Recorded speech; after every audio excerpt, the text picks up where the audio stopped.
No, it won't. Wink managed to shut him down with a scat of the week. Sam D's here, though. Couple more shots will finish the job. Wink hiding inside the brush. Calibrum available. The Q in the back line. They're able to get this really nice engage. Shockwave here from the edge. Spike going down. Just ends up pushing a lot of IG's Wink and Rookie out of the fight.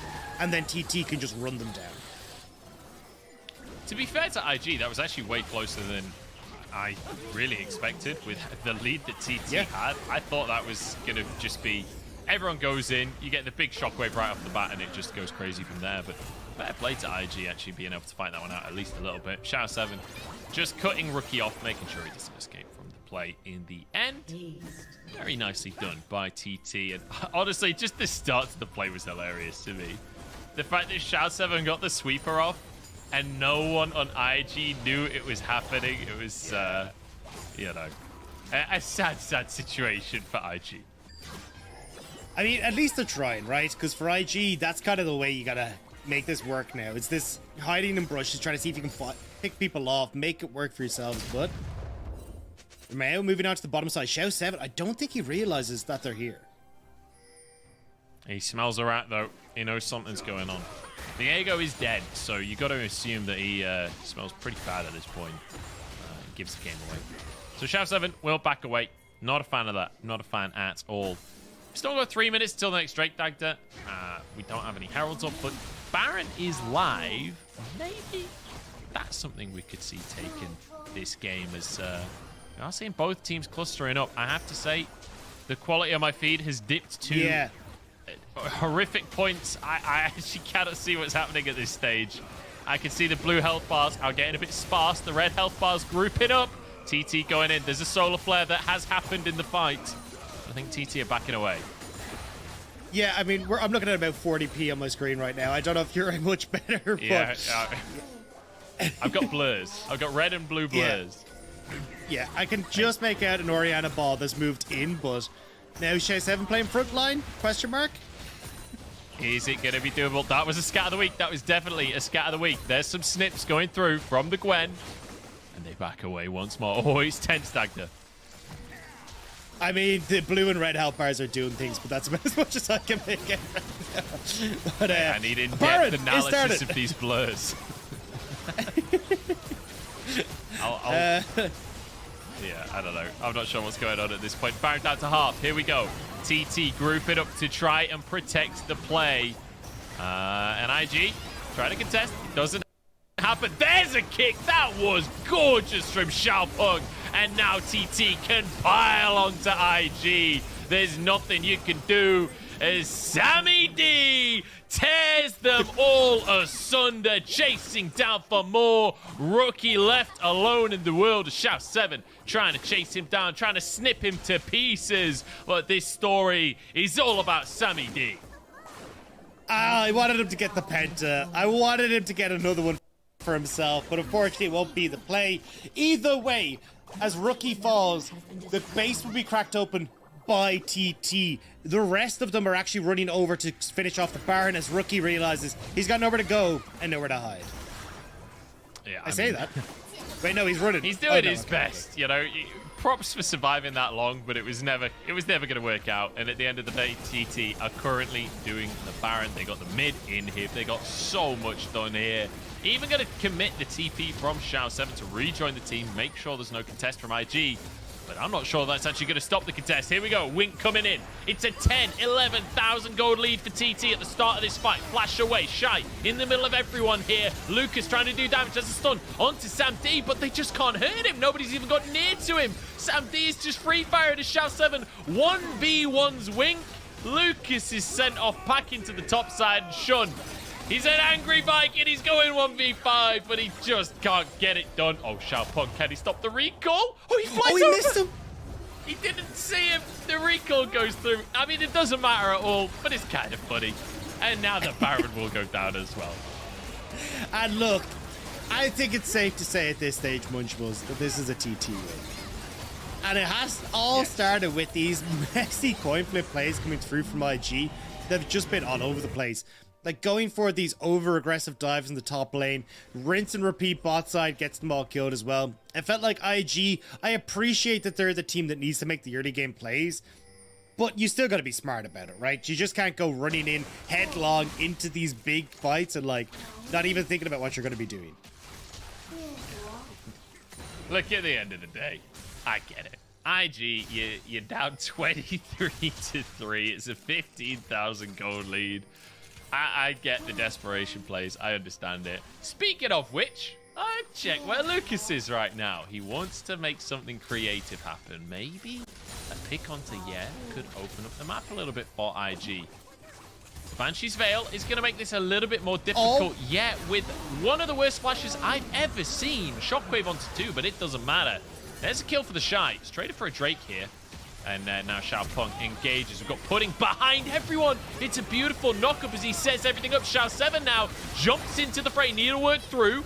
This is a winning fight for IG. This is a 4v5 right now. Health bar's low, though. Xiao7 trying to chase everyone out as the Shy is pushed away on the top side.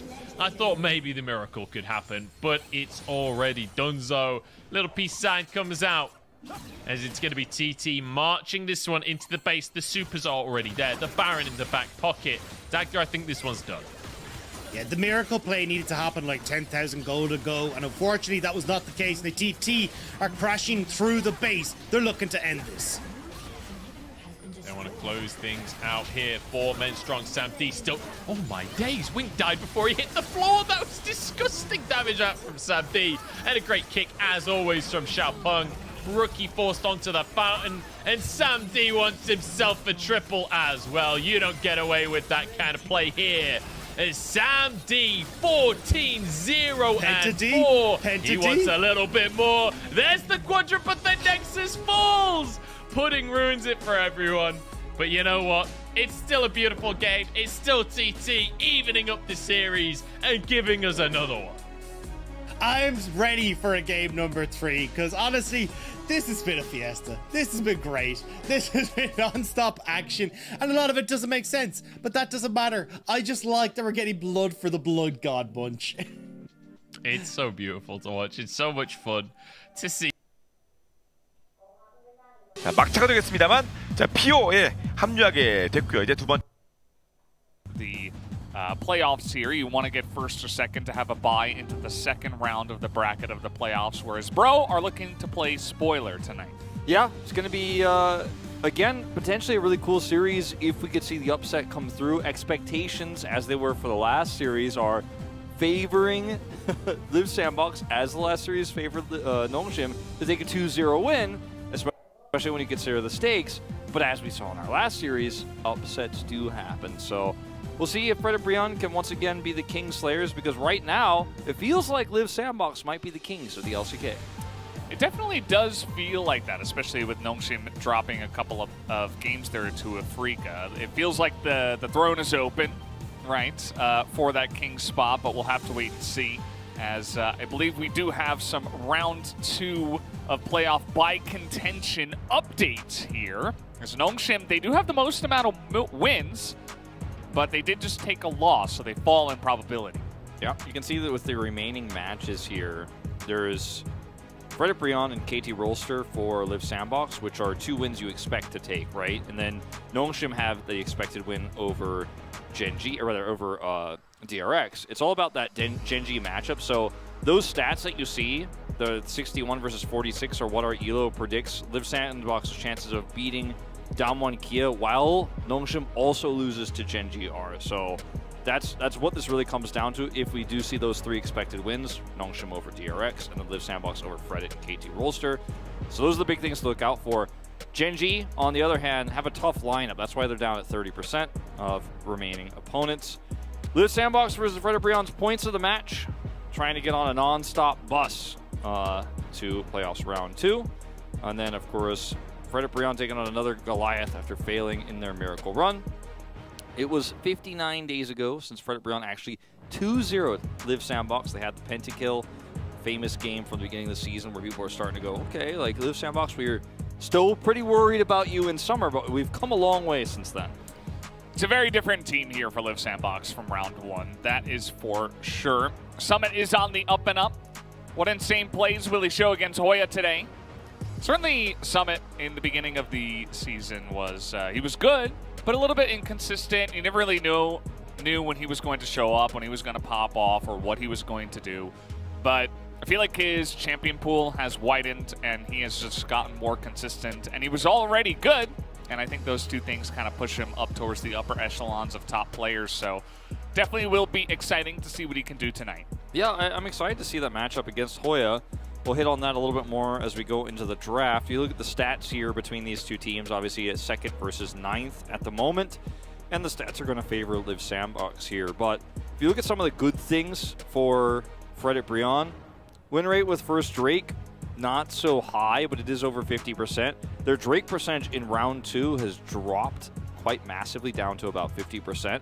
And even with the half of the Drakes they take, right, they're very unlikely to get those later Drakes. There's number 6 in terms of Dragon Soul.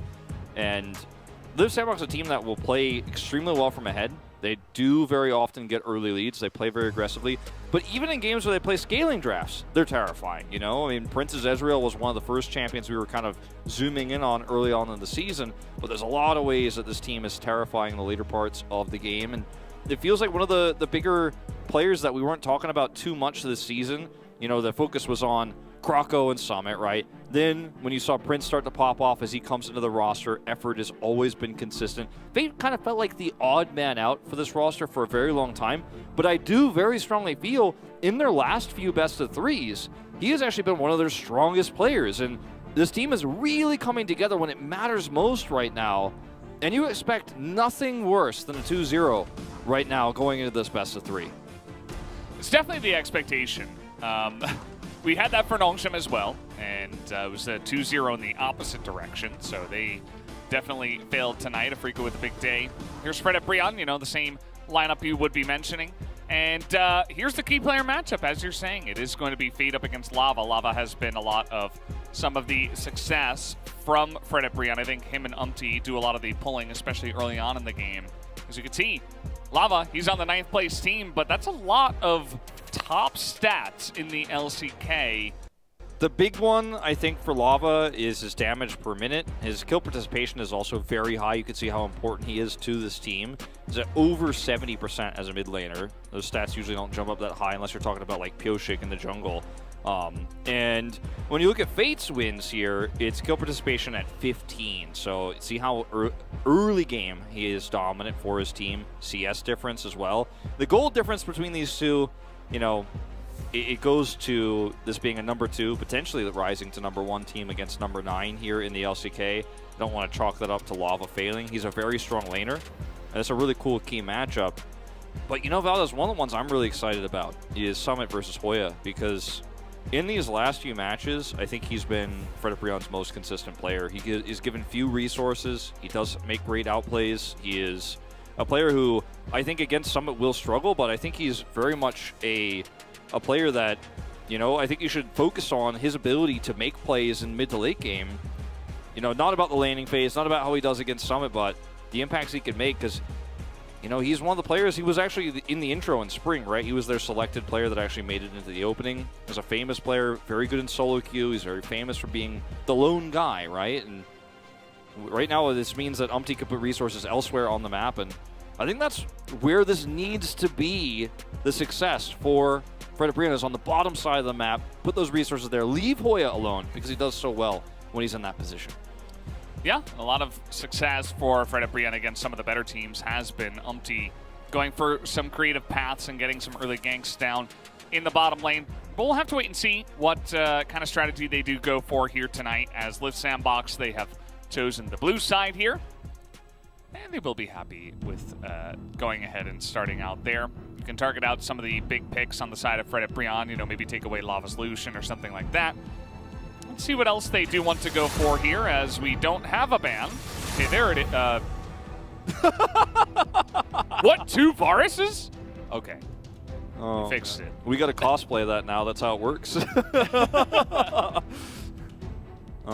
you didn't say WTF, so we're all good on that one. Yeah, I avoided the copyright. There you go.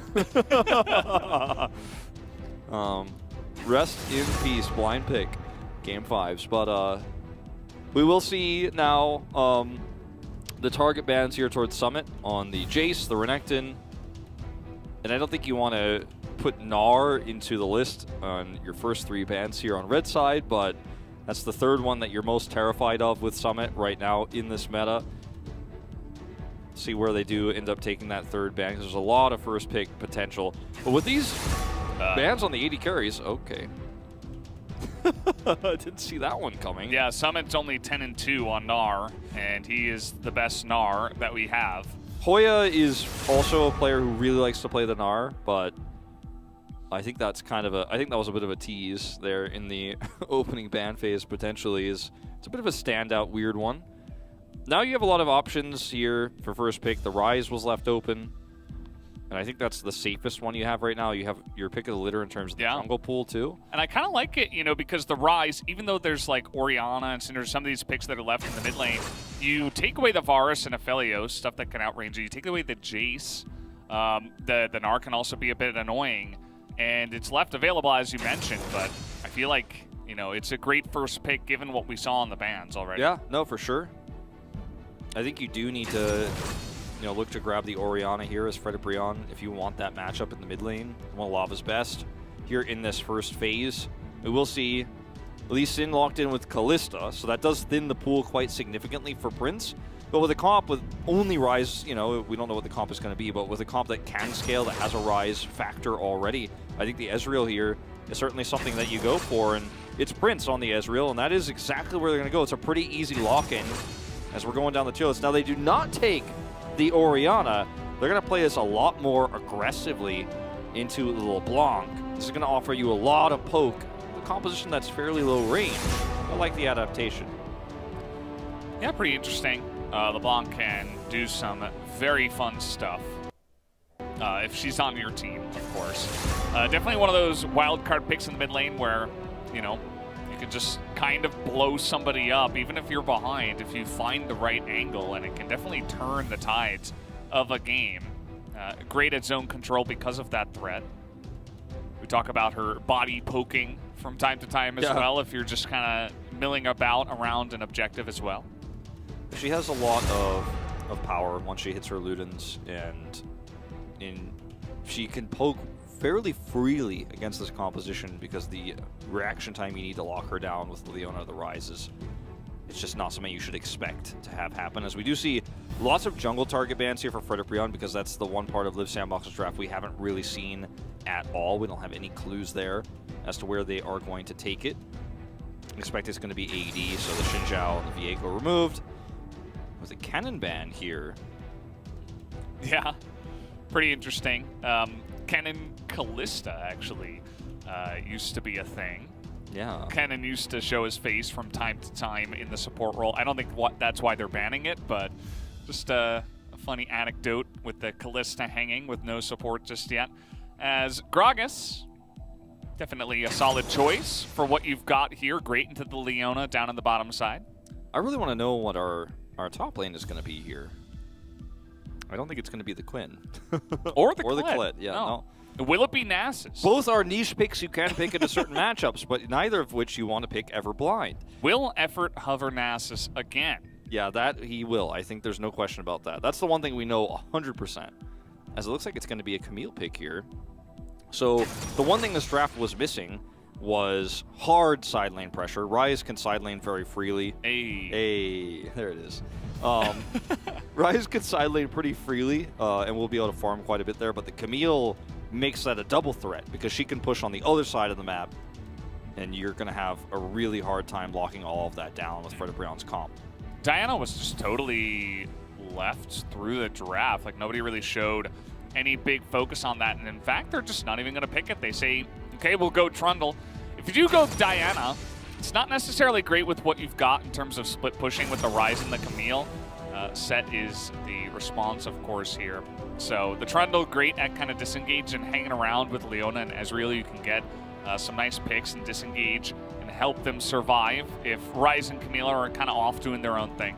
Yeah, the set here is going to be, you know, a matchup that you can end up being pretty decent in terms of the Camille there on the top side of the map. You can survive it. You can actually have a lot of defensive power when the Camille is trying to threaten you. You do decently against the Trundle too. The Gragas was another option because both the Gragas and the Set actually end up being pretty decent into Camille on the top lane, but considering how popular the Gragas Kalista is right now, that's where you're expecting that to go, especially with the itemization that you're going to have with this set. I think this is the way you want to take things, and it's obviously something that's a little bit more practiced right now in this meta, is playing around the Gragas than the Set Kalista. But I do like it as a final pick here.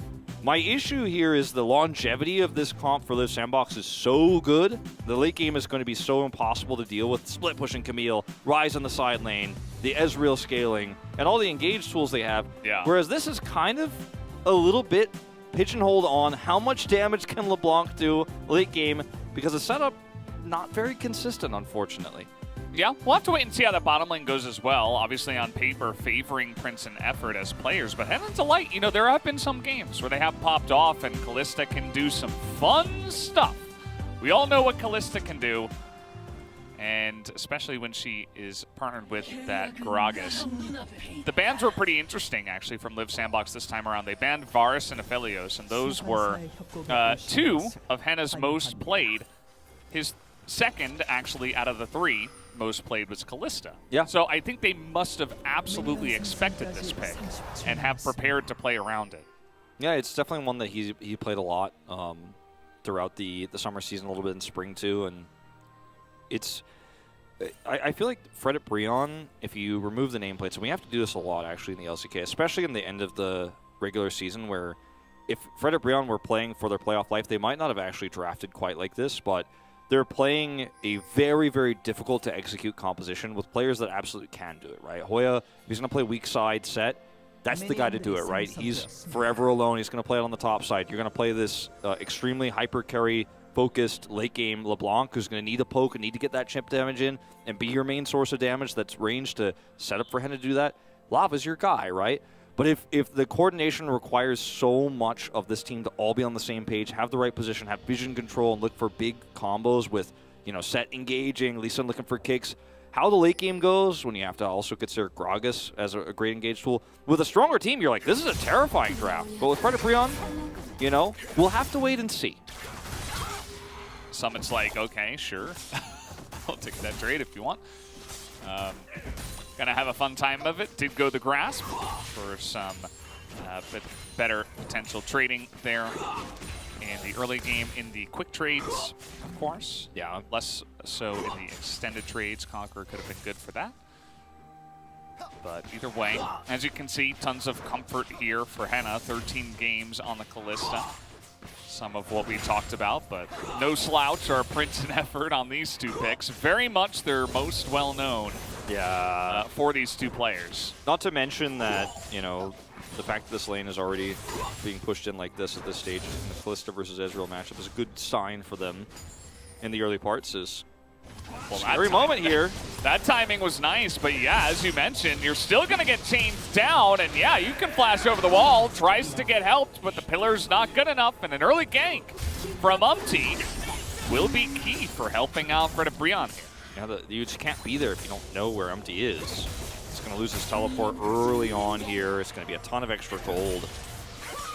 As Set is on a massive losing streak. Every time this pops up, I'm like, 10 number's getting really big. Like, I feel like last time I remember seeing this, it was 7, but now it's 10. Hoya, 3 of those losses. Key point to point out. Yeah, he played it the most, and actually, Krako's going to miss that ward.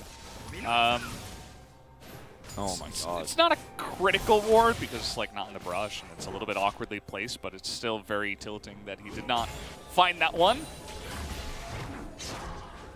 Effort is going to find that ward though, so that's pretty nice, I suppose. Yep, Summit up here just clearing the waves. Just having a little bit of trouble after that initial trade went well for him. 이러면 2대2도 딱히 안 빠졌고 와드 살짝 짧게 하러 온다. 이거 잠깐만 이거 오케이 가볼게. He's like, I'm putting the ward down first. 2v2 is a good fight. And he's like, 잡은 듯. 잡았어. 일단 라이즈 노플. 여기 와드. Rise, no flash. And he's calling out the 2v2 is going to look good, but it was a 2v1, unfortunately, because Krako wasn't there. And that's our, we talked about the death, but losing the flash too means you're a sitting duck now. Yeah. You just got to sit there and try to clear waves and and try not to die, but that removes some of that priority that Ryze could potentially put on with his superior wave clearing, especially after you get some items.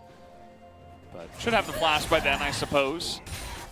And you talked about difficulty of comps, you know, for Fred and Brianna. I feel like it's pretty similar on the side of Live Sandbox. I kind of like that they're doing this, even when there is a lot on the line in terms of like, okay, we want to take the 2-0 win, we want to place in the top 2, we want to have a good chance of getting that bye into the second round of playoffs so we don't have to face the first bracket, especially with how competitive it is at the top of the LCK standings. But this is also important, kind of an important comp to play if you're trying to practice for the best of 5, because you're probably going to need to play this at some point. Oh, for sure. And it's an old favorite for them in terms of this bot matchup. They are going to struggle here in the early game, but they have stabilized down thousands of gold actually on this Ezreal as Prince is in trouble. Nicely done by Effort to just body block there, gets the stun down. All they have to use is heal, and you could argue they might have been able to save that, in fact, but this is just how this goes in the early game. You have to relinquish control. They had a good start there on the bottom side, but eventually, once Henna has all 3 of his abilities up, he's going to be able to push that wave and threaten the Ezreal nonstop with those Rens, and that's exactly what happens. It leads to a potential kill, actually, there on the bottom side, but Effort handled it well. You're 1,000 gold behind right now as Live Sandbox, but most of that gold, of course, goes into the first blood that we did see Lava take, or rather, Umpty take there in the mid lane. So it's still very easily recoverable, and this is still a fightable Rift Herald. Delight is maybe going to get caught here. It's going to get rooted down, and they are committing to this, but easy flash onto the Zenith Blade, and now Live Sandbox are the ones running away. They have to flash out of this one. The Q is going to connect, and even Krako has to flash away from that. As they're really looking to make a play here early on to try to help Fate, but it did not go as planned. Yeah, that was definitely not well fated, that attempt. Oh, I didn't actually mean to do that on purpose, but I guess that's just what happens when you have these words floating around. They stick into your brain. Sure. But yeah, no, seriously, I didn't do it on purpose, I swear. I'm not that kind of guy, until I am, which is sometimes the case. But if you look at the scenarios here for Live Sandbox with that attempt, like, the risk is insanely high at this stage, and the reward is very small. And it does kind of feel like what you were saying is really starting to hold true, is Live Sandbox are trying to play this game like they're in a training session with weights attached to their arms and legs, right? They're actually trying to make this game as hard as possible in a lot of ways, almost like this is a scrim, because in scrims you will intentionally play bad matchups. Limit testing? Or? Yeah. Yeah. And sometimes you'll play bad matchups, you'll take aggressive opportunities like the one they looked for there in the mid lane and try to play it out, because if you can actually make it work, or if you end up losing Flash's Effort in this case, like, you're playing a harder game. I don't think that's actually what's happening, but it's funny because your analogy starts to feel more and more likely, where I'm like, well, you didn't have to do that, and you'd actually be just fine, but now you're down a Flash on your Leona, so, let's see how it goes. Let's watch it play out. Yeah, I mean, especially because this lane is kind of rough, especially up against the Kalista here. Level 6 here, of course, going to be hit first. And they got zoned off a bunch of the XP, so the Ezreal just... This is the way this is going to go, right? So I think it was a little bit of like, okay, Effort is like, I can't really help too much in the lane. Maybe we can try to make a play in the mid lane. Ryze is great for gank assist. Maybe we can set something up. But we saw a little bit of this from Faker, actually, in their match yesterday against Gen G, where he flashed on TF away from the Leona and pulled life all the way into his team and got him out of position. That's one of the big weaknesses of Zenith Blade. If you connect, you're going in there. Yeah. It's like the Lee Sin Q. You can't get away. You can't cancel that one. So nope. You also are under turret in this case, as Fred and Brianna are going to start this Rift Herald up right now. And look at the setup here for Live Sandbox. They're in the vicinity. But even sets coming in, like, this is actually going to be really tough to actually turn as Live Sandbox here. I don't think you can. Ezreal's not here. And he's walking through the jungle as it looks like the wave is pushing away from him. That's a big yikes. I mean, he's losing XP. He's losing gold. He can't get to the fight. The Rift Herald goes over to free to Fred Breon. Like, Fred Breon's living in a free world right now. Yeah, if you're just going to send a True Shot Barrage, maybe send that one from the lane. and continue to push, as our observer team has been highlighting this entire time. The missed minions down here. Do we have English observers now? Like, are they listening? I mean, I think the thing is, like, the Korean cast is probably talking about the exact same things. It's just so glaringly obvious what the trade-off of that rotation was going to be. He does back in the jungle, gets away, but like that's not really a positive. He could have done that anywhere. It was a bit of a weird moment here. Yeah, but it could have actually led to, you know, a big catch-up here for Prince that he so desperately needs. But either way, first Drake to Fred Brion, first Herald, first Blood, Summoner spell advantages across the board, starting to wear off now. This only Kroko and Effort are getting the last part of those flashes back up. But this has been a very strong early game for Fredit. Yeah. I liked how you almost said Fredit Freon. Yeah, I didn't do it though, don't worry. Almost, though. As Summit in a little bit of trouble, he's going to eat that extra shot. As Set, you know, he's got some limits with a Ruby Crystal and a couple of Doran's items. But nice little play, you know, trying to put pressure on the Summit so he doesn't just get free push in the top side. Gotta admire that. Trying to look for plays underneath your turret. Hoya's doing a great job playing that side so far. The composition here for Live Sandbox is going to be so terrifying to deal with in terms of what it does functionally. As Atlas likes to say, what it says on the tin is that split pushing is going to be incredibly difficult to deal with. The scaling damage is way better consistently in a 5v5 fight. But they don't need to be being the aggressors just yet. Like, we aren't there yet, Live Sandbox. You're not in first place yet, so you're going to have to back off and take this one a little bit slow because your comp is going to be better later, not now. Yeah, it's a good point because Live Sandbox in spring or even round one summer, they probably would have just all-in'd on that Rift Herald and lost. They would have gotten so far behind and they would have just probably lost the game. But I think it was the right call, absolutely, to just not go in there. Yeah, I mean, I'm glad you pointed out that they're kind of, you know, playing around their comp and how they should be a little bit passive at this point in the game. Showing up a little bit fashionably late, but not, and then just going, nah, this party's not for us. It's like very romantic, you know, in very Live Sandbox fashion, you know, a little bit cool guy style. And Prince is once again respecting the power here. And as soon as the Rift Herald is, you know, gets shown, when Umpty shows up, you're like, well, I am dead if I stay here. And his resources are given, right? Kroko and Effort come over, like he's going to be able to shut this down, not going to be a full turret. And it's a nice response here for Live Sandbox. Yeah, about as good as you could have asked for. Keep the turret alive for just a little bit longer. Yeah, for sure.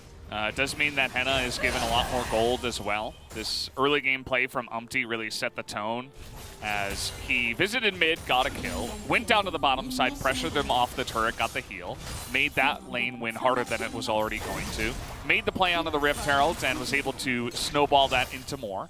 So Umpty may be watching the first series and getting some inspiration from Dread, but this is definitely what Umpty does on a good day. Oh, for sure. And, you know, it's been ups and downs for him this year, not just this season, especially in this round, though. It's been a very emotional roller coaster for him. You know, thinking about the Xin Zhao range and the pause we had actually just 2 days ago. Some small things that start to add up for you mentally when you're a player who's actually been around for a long time. Like, I think a lot of people don't realize Umpty is actually a veteran of the LCK. Has seen a lot of teams, has seen a lot of action. And you know, he's got to be a leader here once again. He's setting the tempo very well for them in this first game. 2 Drake advantage now. As Summon is just harassing. And for this reason alone in this matchup, I like not taking Conqueror because you're just like, oh, you can't even trade this back. And you have so much mobility, you just walk away from this or bounce away, if you will. Yeah. And it's very annoying. Set's actually down 20 CS. Yeah. And I kind of like the idea, too, especially against a team like Fredit Brion. You were talking about Forever Alone Hoya. Like, you're never going to get help as the Set. It's like, good luck. Yeah. I don't know what to tell you, man. Like,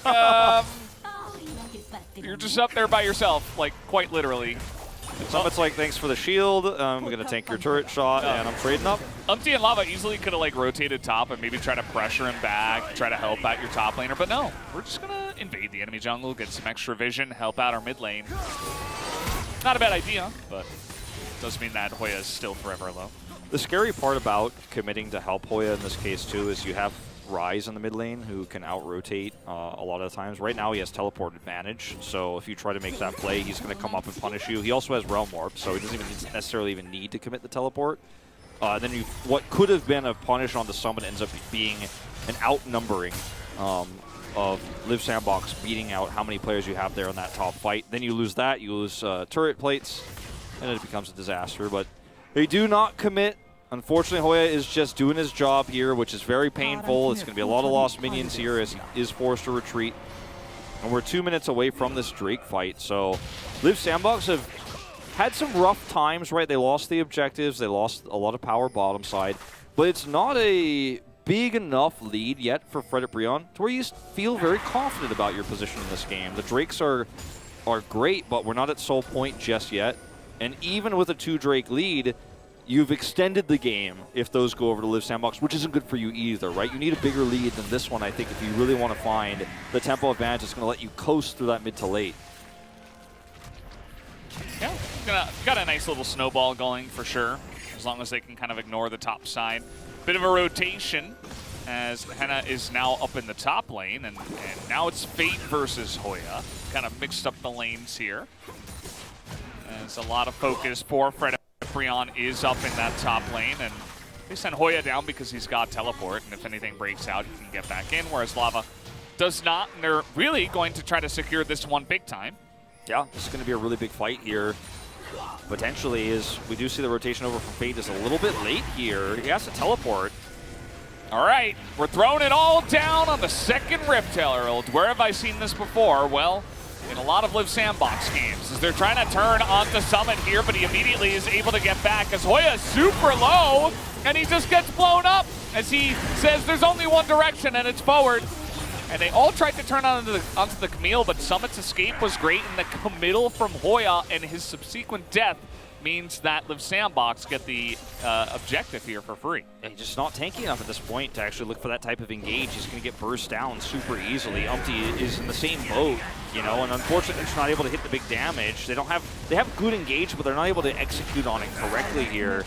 And I really like Fate committing to the teleport there, because if he's not there, this doesn't work as well. He's outnumbered. He wants to be greedy and just walk over, and as soon as he teleports in, Liv Sandbox is like, we are going to fight this, right? It did feel like, okay, wow, we might just flip the game right here. Fred Brion ended up getting a bunch of kills. They get that advantage I was talking about that is too difficult to come back as Liv Sandbox if you end up giving those kills over. That's exactly what Fred Brion want, which is why they do group up for the second Rift Herald. But the execution of shutting down Hoya was so well played. It ends up being a really nice advantage for them. It's going to lead to now an additional bunch of turret gold going over to Live Sandbox. So much map control that comes with that. Now we're going into free farm territory here as Prince in the mid lane. When Ezreal, people talk about Ezreal's power spikes, okay, he gets a second item online, he's getting to his third item.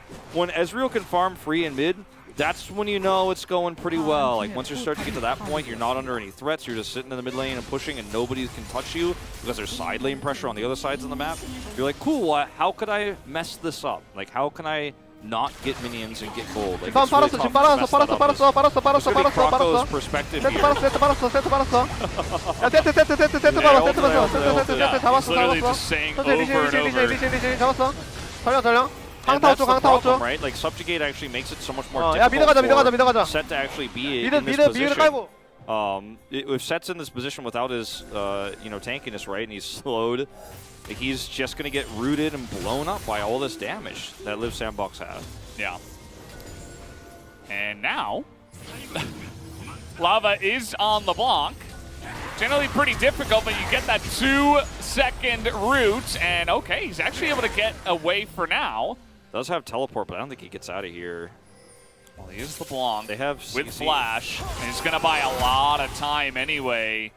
You can see this push is coming down here in the mid lane, and they can't really do much to stop this. The rest of the team rotates over, and now Lava has got some potential help. Summit, though, alongside a Prince, nearly able to take down Hoya as they will commit to the ultimate and get him down. Lava now over the wall will be able to pick up the kill and get away as the Great Escape is on. We got the Subjugate here onto the light, it looks like, from what I can tell. He gets away, and it's a trade, so I think this is about the best case scenario you would have hoped for as Frederick Brion, considering the rotation up there to the top side. But, you know, that's a trade in gold against a comp that's going to be better than yours later. Lava does get out, saves us one Tark Seal stack. But, I mean, the consequence is that you're once again going to have to back off and lose map control as a result of it. your comp crumbles when everyone has to rotate to the left side to save the LeBlanc, then your right side, in this case Hoya, is extremely vulnerable. And Lava just barely gets out with that knockback there sent onto that kick sent onto Prince, because one more auto does it. So they are like basically one auto away from this being an even better trade for Live Sandbox. So good in that Lava doesn't die for free, but bad in that a trade like this is not good for you long term. Yeah. Sitting here trading kills and getting Camille and Ezreal more gold is generally not a good feel.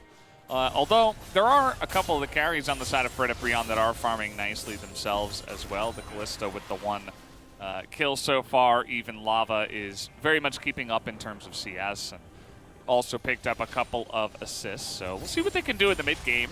I think it is definitely going to come down to execution. I was a bit worried about how aggressive Live Sandbox were, you know, around objectives that are not necessarily huge in the grand scheme of things, but they were able to execute it well and make the plays happen. So even though it's results-based, it works out for them this time around. As now the big rotation up to the top side. They want that inner turret gold, but Fred Brion do respond in kind, and that is going to be that. Does end up kind of burning this clock down on the next Drake quite significantly. That's kind of the main end result here. You will see Fate return to lane faster, but not too much will be lost here for Fred Brion. If they didn't react this quickly, would have been some extra gold going over and a lot of extra top control leading into the Drake. But as it turns out, they're going to get the response there to the Rise push, and will actually have the opportunity to control vision now around this Drake. All right, Lava, he's found Effort here, and Effort's just going for a walk. Bye-bye. He's going through the jungle. He's very low level, and Lava just easily is able to help scoop that for his team, and now he's looking for a little bit more as Elise comes in, and there's going to be the kick on the Croco. The Subjugate is on, so he's so difficult to kill. They're expending so much to kill the Trundle, and they do get him. But now the Rise here, and Fate and Summit are looking to hunt. It is hunting season, and Fred Brion are the prey. They'll be able to pick up a couple of them on top of what they already got as Fate and Summit pocket more gold. Tons of money going over to Live Sandbox here, and now you're looking for more, Lava!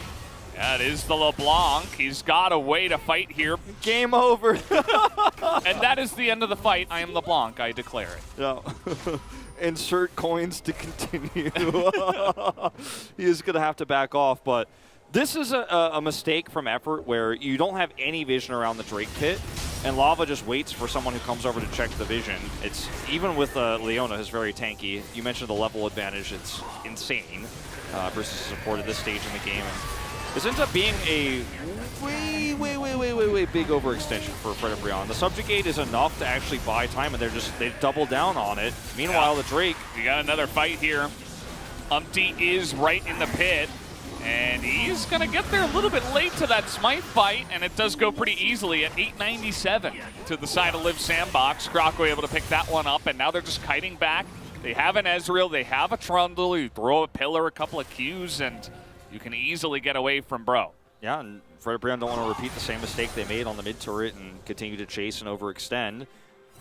It's crazy how much respect Live Sandbox have showed after those initial aggressions that you were talking about earlier, where they made some big mistakes and did overextend, didn't wait for their power spike. But now that they have, you know, they have Fred Brion who's trying to make some plays, trying to get map control. They've actually ceded over so much vision control. Like every time the observers show Live Sandbox's vision, you're like, well, they just can't see anything. So now they have to group up and take this Baron.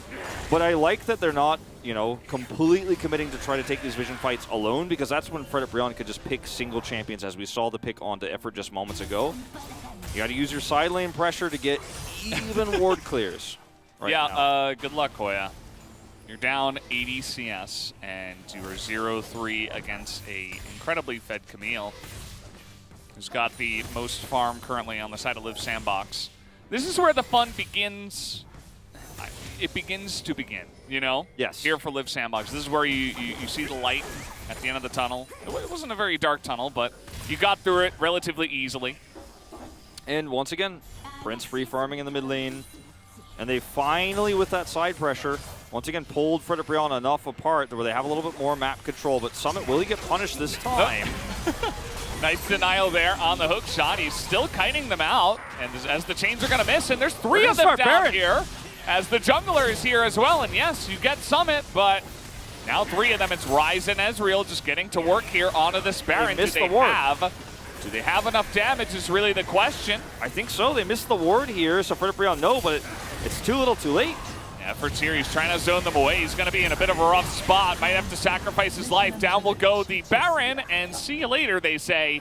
Realm Warp to safety as Live Sandbox pick up the big objective. Yeah, definitely worth it, but Frederick Brion are not just going to go, well, kill for a Baron. We're going to actually get more. We're going to go look for 2 turrets on the map. Summit respawning in 10. He's so high level. You mentioned his lead. He's so high level that his death timer is extremely long, so Hoya can actually push this out on his own for a really long time. Now you have the mid push. Oh. Wow, that was scary. That was scary. Yeah. The mid push coming through, and this is a lot of map control for Frederick Brion, which of course will fade away with the Baron buff. But watching this moment again, teleport gets committed to. You could see effort on the minimap. It's like, I don't think I can actually come over and save. There's a lot of pings for Frederick Brion knowing, okay, Leona's coming down. But they know there's no way for anyone to teleport over here and save. Anyone who comes in will actually also die. But it's a split decision or a snap decision from Live Sandbox to go over here and take this Baron. And despite the best efforts here for Frederick Brion, effort gives his life to guarantee the triple buff. And they Realm Warp out. Best effort from effort. Yeah. See what he did there. I just keep doing it. How many of these other ones? On a roll. I'm just going to turn umpty into a verb soon. Like, so they umpty right over 90 seconds to the Drake. Yep. And, yeah, I mean, Live Sandbox, they were able to get the Baron, so, yeah, spread up Brion.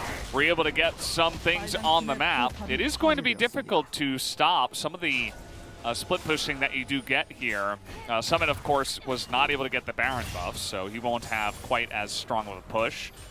Now, there are a couple of carries on the side of Frederick Brion that are very fed at this point in time. I mean, Lava and Henna together, with their forces combined, there are ways where if you look for picks and you deny any kind of split pushing before it really gets going, you can absolutely still win these fights. Okay, they don't actually get the scan here onto Lava.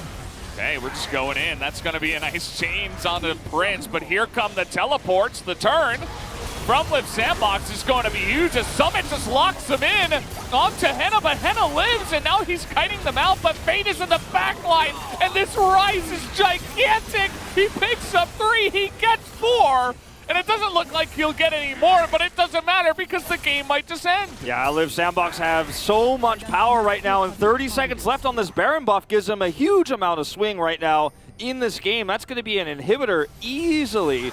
There's a danger ping on the Baron from somebody on Frederick Brion. I think reminding everyone the Baron's up. Realm Warp on to the Nexus turrets with the minions. And the Baron buff for 12 seconds. You cannot deny it if you're the LeBlanc. There is no hope, and Ryze will come through. He is the hero at the end here. They're not going to get the kill. It is Lava who just flashes away, but it's still the kill on the game. GG, Live Sandbox. We'll take game number 1. Really good plays here from Live Sandbox to close it out, and it's hard to narrow down on just one POG for this squad because there was a lot going on across the board, but I really think, and I guess I'm going to make my decision publicly right now, that I think effort, or rather Summit, you had that in my brain from saying a good effort there by effort. Summit will actually be the one I vote for because I thought he made a lot of those plays possible. Right? Even his death on the bottom side of the map, that got them the Baron, that allowed them to push through. Because the side lane pressure, that's why Camille is so deadly into a comp like this. If you need 3 people to kill a Camille, then her death is going to be worth something else when there's objectives on the map. The Baron was the one they took. He also just completely crushed Hoya in lane, as you do, right, in this matchup oftentimes, but put a lot of pressure on, got a massive CS advantage, and Ryze did the majority of the damage, right? Fate did pop off in this game, make no mistake. But I think what Summit did for his team in the space he bought is why I'm going to give him the X in that box tonight. And yeah. It was not a great game overall for Live Sandbox. Like, there were definitely some overextensions early on. Yeah, like some of the decisions I think absolutely could have been punished by a better team. But again, you know, we talked about this composition and how they may just be trying to practice it a little bit. It's definitely a difficult one, trying to go 1-3-1 with Rise Camille. A lot of teams have fallen prey to their own composition running stuff like this. But with Sandbox, I mean, overall, you know, give them a B+ and move on to the next one. Yeah. Certainly, Lava and Henna were beginning to get out of control. Just some, you know, unfortunate macro errors for Frederick Brion and some fights that did not go their way in the mid game that started to lead to Live Sandbox finding massive success. And that last fight was really incredible. You see the cast come through from Delight and it knocks Fate into the backside of the fight, which is like, in this one particular case, is Rise exactly where he wants to be. Great start here for Live Sandbox. At the end of the day, it's a 1-0. Yeah. Not the greatest feels for Frederick Brion, of course. A bit of a difficult one, especially for Lava, a guy who stayed alive the entire game, I think. He didn't even die there in that last fight, but not able to do enough to help carry his team across the line. Live Sandbox up a game. We'll join you guys for Game 2 after this break.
야, 카메라 가져야 될 것 같아. 가져. 야야야 칼리 오케이 칼리 볼게 그러면 살짝만 그럼. 세트 한대 잘 봐야 돼 오케이, 천천히 봐.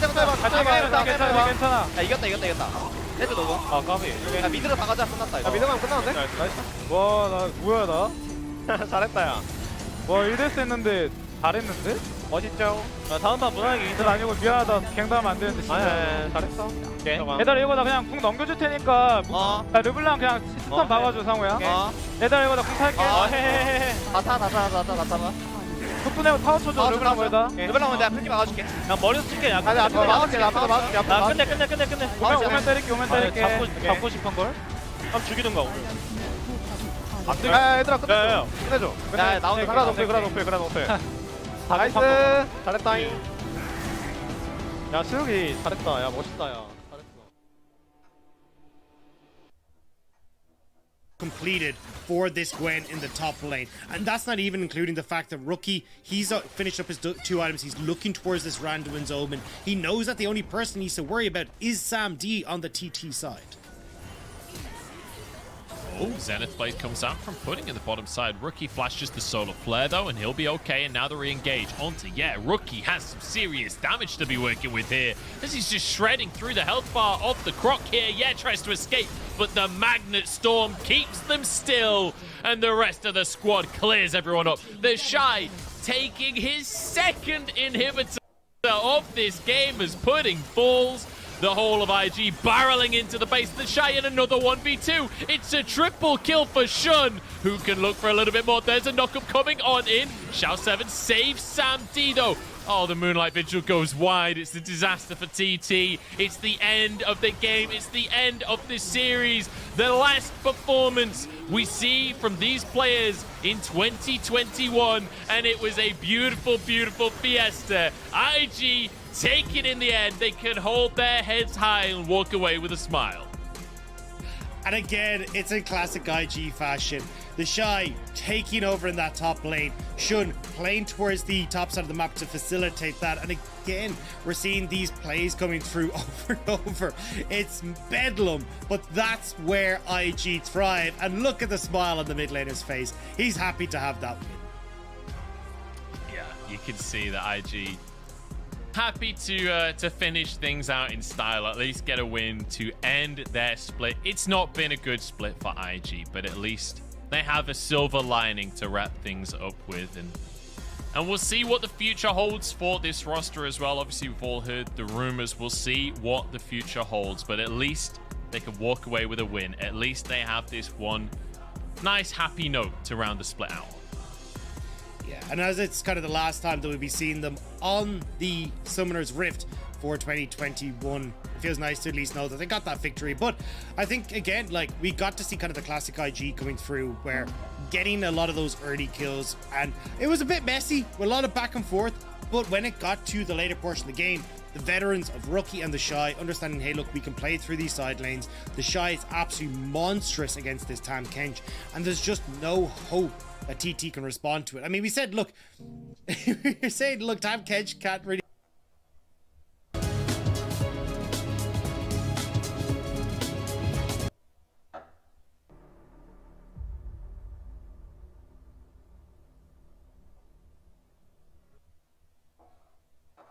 Has been slain. An ally has been slain. An enemy has been slain. Okay, he killed himself. That's kind of huge. Easy, partner. What?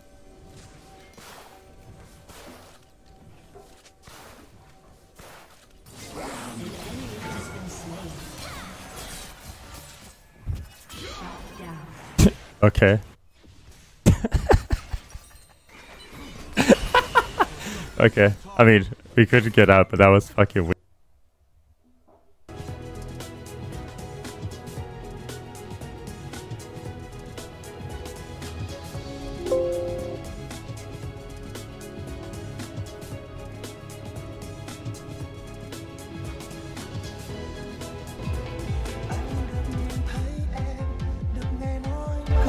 và đưa cô em mãi hàng ngày thiếu vắng anh em có nhớ không người ta vẫn bên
trà hôm nay tựa như chiếc lá úa chợt hình bóng mỗi người mỗi ngã, như cánh chim bay xa đến nơi em đợi chờ, còn lại em một mình quay bước.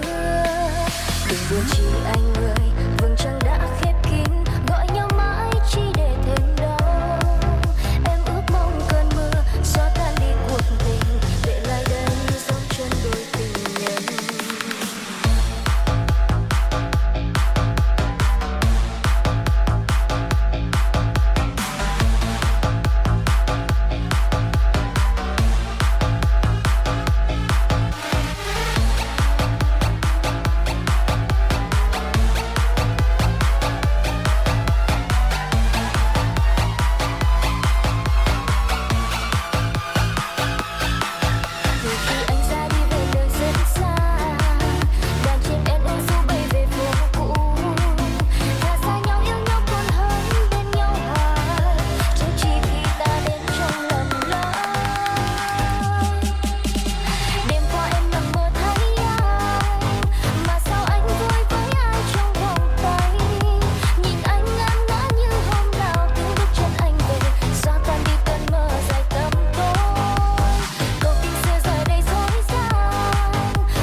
We did start off with once that was fixed in game number 1. See, the Rise ban this time around, not going to be allowed to play that one, is Fate. The Lucian ban does follow. And so, you know, we're heading down a path where we're going to see a very different draft from both of these teams. Snar will once again be taken away from Summit. And the question becomes, where do you start this draft off as Frederick Brion? Because it's not a team that really, I think, should or would pick Aphelios first, for example. The Rise is banned. So this might be a draft where we start off with something like a Xin Zhao or, Lee Sin. Viego would have been another really strong pick on the previous patch, 11.14, but he's nerfed a little bit here. So Lee Sin will be the choice. We don't see a lot of Prince playing, the other hyper carry, 80 carries. It's really only the Ezreal. So they're going to go down the Kalista route here instead of going for something like a Thresh Jinx, Thresh Aphelios. Prince can play those champions, but it's not really what he prefers to play, and if he's been working on that, he definitely doesn't want to show it here. Not in this best of 3. So Kalista will come out with what? We don't know just yet. The Gragas is going to be the most common option. Doesn't necessarily need to be picked here, though. Yeah. Xin Zhao. Take the Xin Zhao, like you were saying, and immediately you gear up for kind of a mid-game dive comp. And guess who loves that? Aphelios, alongside of Thresh. Like, okay, sure. We will play into that. I think that's a fantastic choice. Leona is available, and Leona will be picked. That's also not a big surprise. Yeah. Even though Gragas is really common, a lot of that is because Leona is often banned or taken away from the Kalista before this happens. But also, Kalista and Leona are super strong when you have Xin Zhao to follow up, or also to set up. There's so much power in the Solar Flare between these 3 that it's pretty amazing what you can do. This ban phase is kind of awkward for both teams because, if you ban something like the Wukong, you are kind of showing your cards a little bit. You also, neither team has shown their top lane yet, so you don't have counter picks here. You're just kind of picking around what you think your opponent is going to do. The Jace is already removed, so you're not trying to lock that one in. Ornn get taken out, so weak side opportunity here for Hoya removed. It's looking like maybe a Kennen pick. Yeah. Probably banned, though, now. No, they banned the Gwen. Yeah, Gwen is going to be taken off the board. With Kennen's recent buffs and those 2 picks taken off the board, 2 common responses to the Kennen, even though they don't necessarily, destroy lane, they're not like a lane counter, but they can do pretty well in the lane. So that's why it does feel like this Kennen is here. Maybe they hover it and select something else, but no, it is just going to be Summit's Kennen for Game 2. For Frederiprion, Orianna is still available, but not strong with his composition. LeBlanc, I think is going to be your best bet here. The problem with LeBlanc into this is you're so vulnerable when you go in, and even if you do try to chip away at this comp, it's going to be very difficult to actually secure those kills, as Viego will be the final pick here.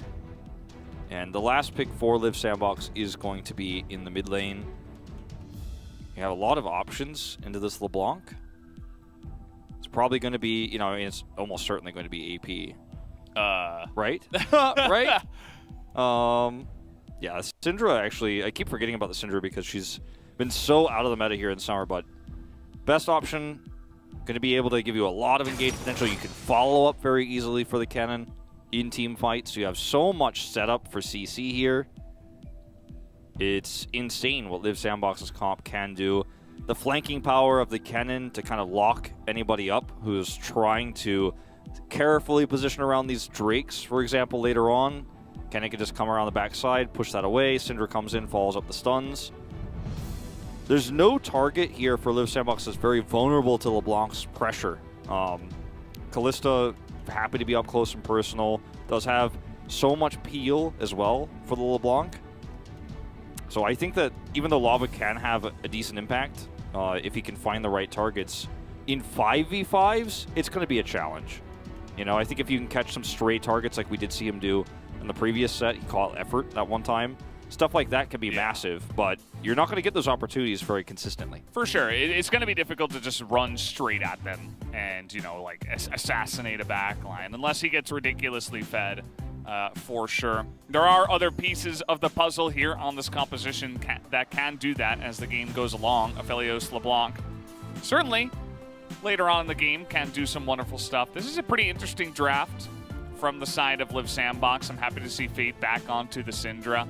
Summit picking up the Kennen. And by the way, guys, Effort is 1 assist from 2,000 here in the LCK, and he's going to get it, assuming that they get any kills with the help of Effort here in this game, and it's on his main pick, the Leona. So if he doesn't get any assists in this game, Just pack it up. Yeah, it's time to go home. Like, we're going to have to, the game will have to be replayed. We're going to have to revoke his first 1,999, I think.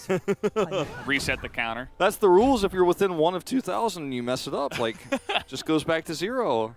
It's in the fine print. It never happens, but... That's why nobody knows about that rule. Yeah, exactly. Check the LCK rulebook with your magnifying glass if you want to find that one. Well, I mean, you mentioned it's hard unless she's fed to blow people up, but she does have some consistent poke as long as she's able to safely execute it. And then there's ways for Umpty to then be able to get those resets and help win the team fight when you consider the Moonlight Vigil is also going to help do a lot of damage to get those health bars low. As yes, it's very cool skin. Lots of dancing.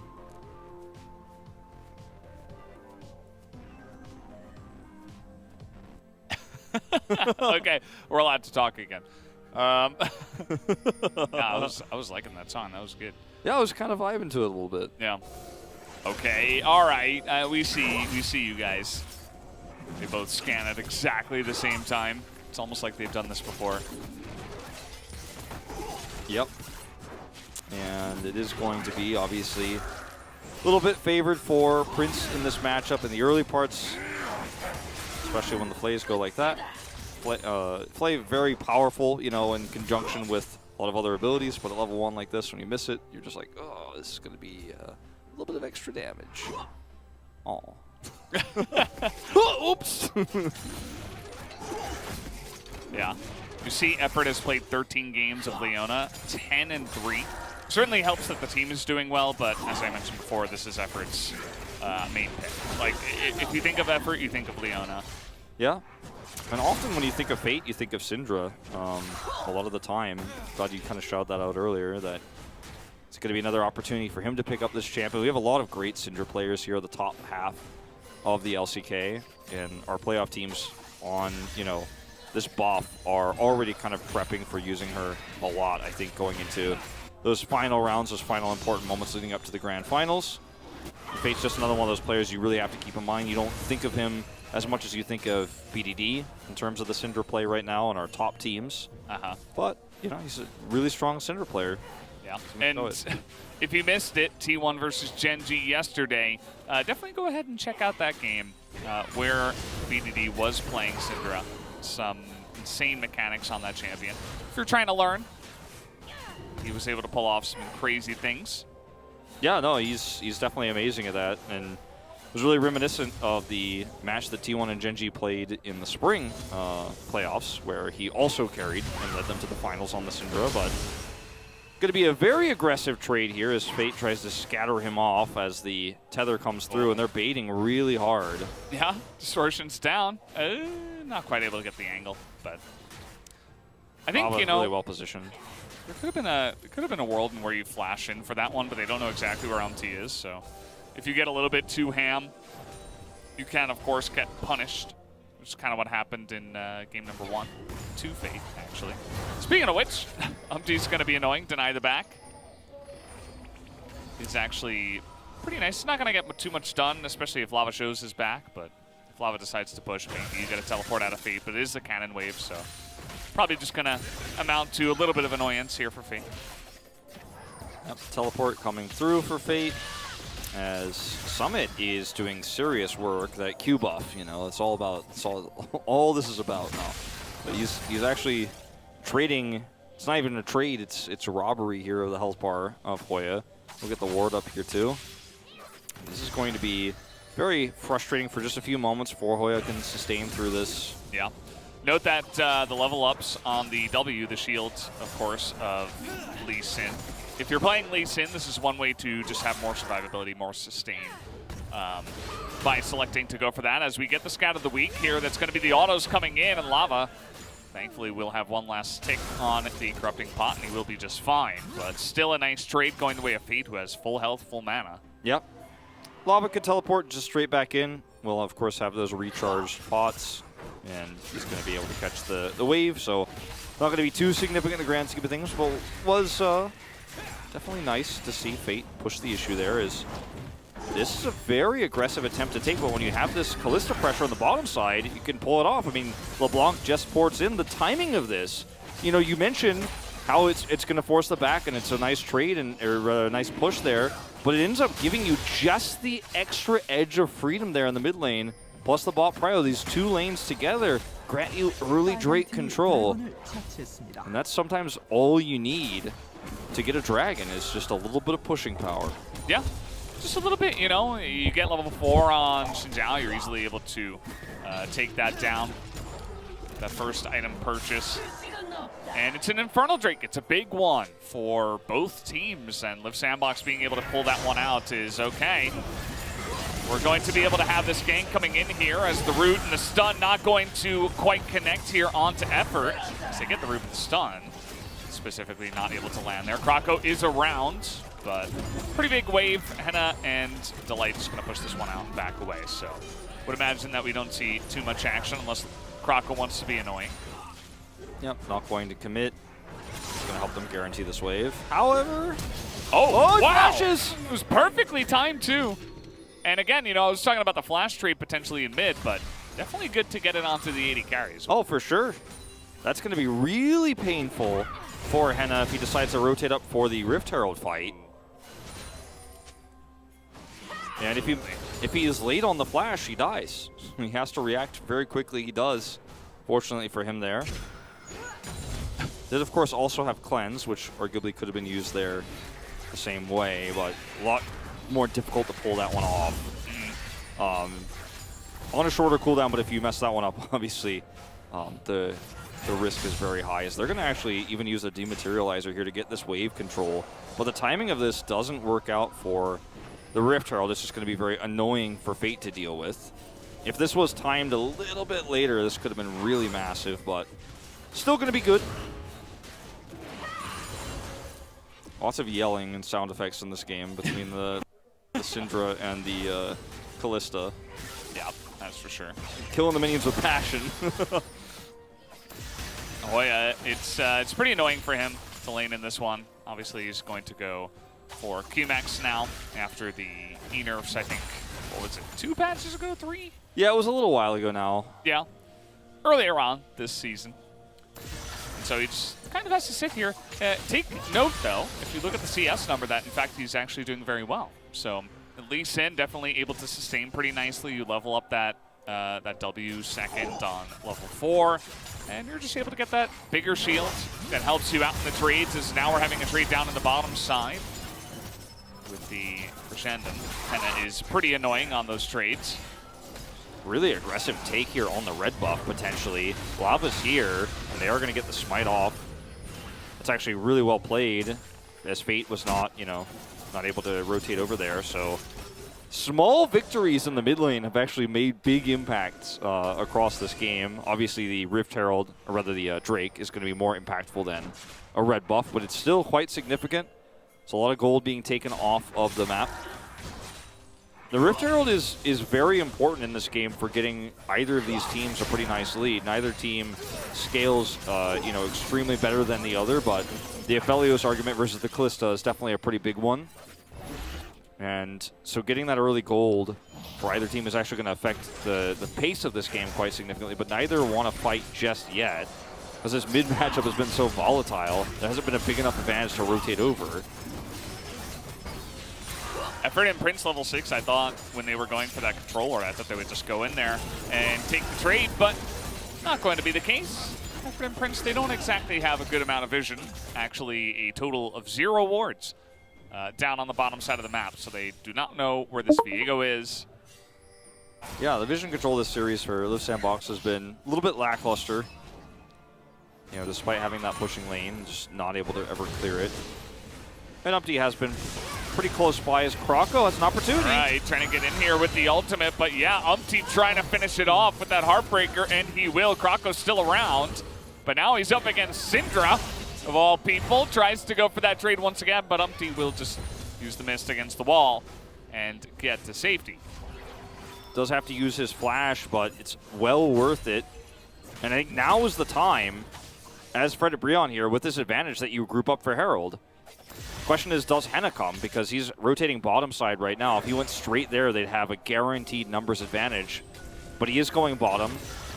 And so as a result, Fred Brion are not going to have that numbers advantage when we do actually start this up. If we ever start this up, because I'm starting to wonder if we're just going to have no plates going down this game. It's 5 on every turret right now. Yeah, it's kind of weird. It's very uncommon for that to happen. Yeah, we Generally, almost had it. I have it on Thursday, but it didn't. Yeah. Generally, like, at least one will fall somewhere to a pushing lane or something like that, but it's been extremely even between all 3 lanes. Yeah. We're going to go back and watch this one more time here. They have a control ward here on this brush. Fate walks back. Brute comes through. It's just too much damage. It's really, I think, for Liv Sandbox, given the information they had, it's somewhat greedy to think that you actually win this, 2v2. But they had a control ward in the brush, so I don't mind the idea, but a little bit unlucky there with the timing. They're going to start the second Drake up right now. Yeah, and you can see Lava. He's trying to make this not a thing. Everybody on the backside here, bro, from the bottom, trying to stop it, but they can't quite, as now trying to go forward with that solar flare. You see Lava on the back line also threatening Fate here, the 1-on-1, and then the 3-on-3, but Fate is having a bit of trouble. Lava still will have to back away, as his team does as well. So Liv Sandbox to get this Drake, and Fred and Brian are not necessarily able to punish them. Yeah, so that's 2 Drakes to lead for Liv Sandbox very early on. 2 Drakes before 12 minutes, so they are really speed running this, which, given their composition, I think is extremely critical. They start to get these, optimal advantages as soon as they can. And now with this trade onto Lava, or this health bar being chunked down, you see an opportunity once again to fight for this vision and look for now the Rift Herald, which is going to be a lot of extra gold. But the timing window of this is so thin right now. It's only a minute and a half before the plates go down, so you're basically looking at a second Herald. Oh, Croco has to flash, and this is an opportunity now for Fred Brion. Yeah. Teleport was coming in, so he decided to just flash away from that one. Maybe he could have crescent guarded, but didn't want to take a chance. Very hard to get away from a Viego if the Viego wins, so he says nope, presses that nope button, and gets out of there. But as you mentioned, I mean, this should be going over to the side of Fred Brion, although you do see that Croco is not totally gone. He did rotate up to the top side, and here comes effort from the bottom lane. Just desperately trying to get a fight started before Delight gets here. Doesn't have flash himself, throws out a solar flare, and actually the rotation comes in, and Fred Brion are like, actually, you can have this objective. And effort almost goes down here, but he lives. His first Eclipse was really well timed to actually absorb a lot of that damage. And they have to drop this Rift Herald right now if they want to get plates out of this. And I think the timing is just not going to work out. 40 seconds to go. Croco runs over to do his Gromps. Or not Gromps, Krugs. Stone Grompy like characters over there. And then now going for the red Gromp. Yeah, the big red Gromp, exactly. Yeah, true. Red Gromp ate too much Shin Ramen earlier and feeling a little under the weather. His stomach's a little bit upset, but yeah, we are looking at a plateless game, I think. 10 seconds on that. The observers are highlighting not a single plate has fallen. This will be the first time, I think, this year, unless I'm missing one. I can't wait for the plate graph now. Here we go. Let's see it, 0 and 0. Pop it up. I said pop it up. Okay. How long does it take to type 0? There we go. There we go. There It's a lot of zeros, guys. Yeah, that's a rare one. Not amazing for Liv Sandbox. They were definitely the team that wanted to get a lot of value out of this. Yep. And Croco not able to land that Scout of the Week, and Lava will be quite annoying. Gonna land another chain, but nobody can actually save him, as even Prince just runs in there and gets caught out. That's a couple of kills here, as Fred and Brion are just saying, this is not your jungle, it's actually ours. So they take down a couple of members plus the blue buff. Yeah, a lot of advantages here for Fred and Brion. And that's the biggest tell, I think, in this moment is just their coordination around this Thresh. Their pick potential is going to be so important in these upcoming team fights. And they need to be quick and they need to be decisive, and they showed they can be both in this moment here where they collapse in, grab a punish there, grab the blue buff. Now going to look for potentially a turret here. It's at full health, so it's going to take a little bit of time.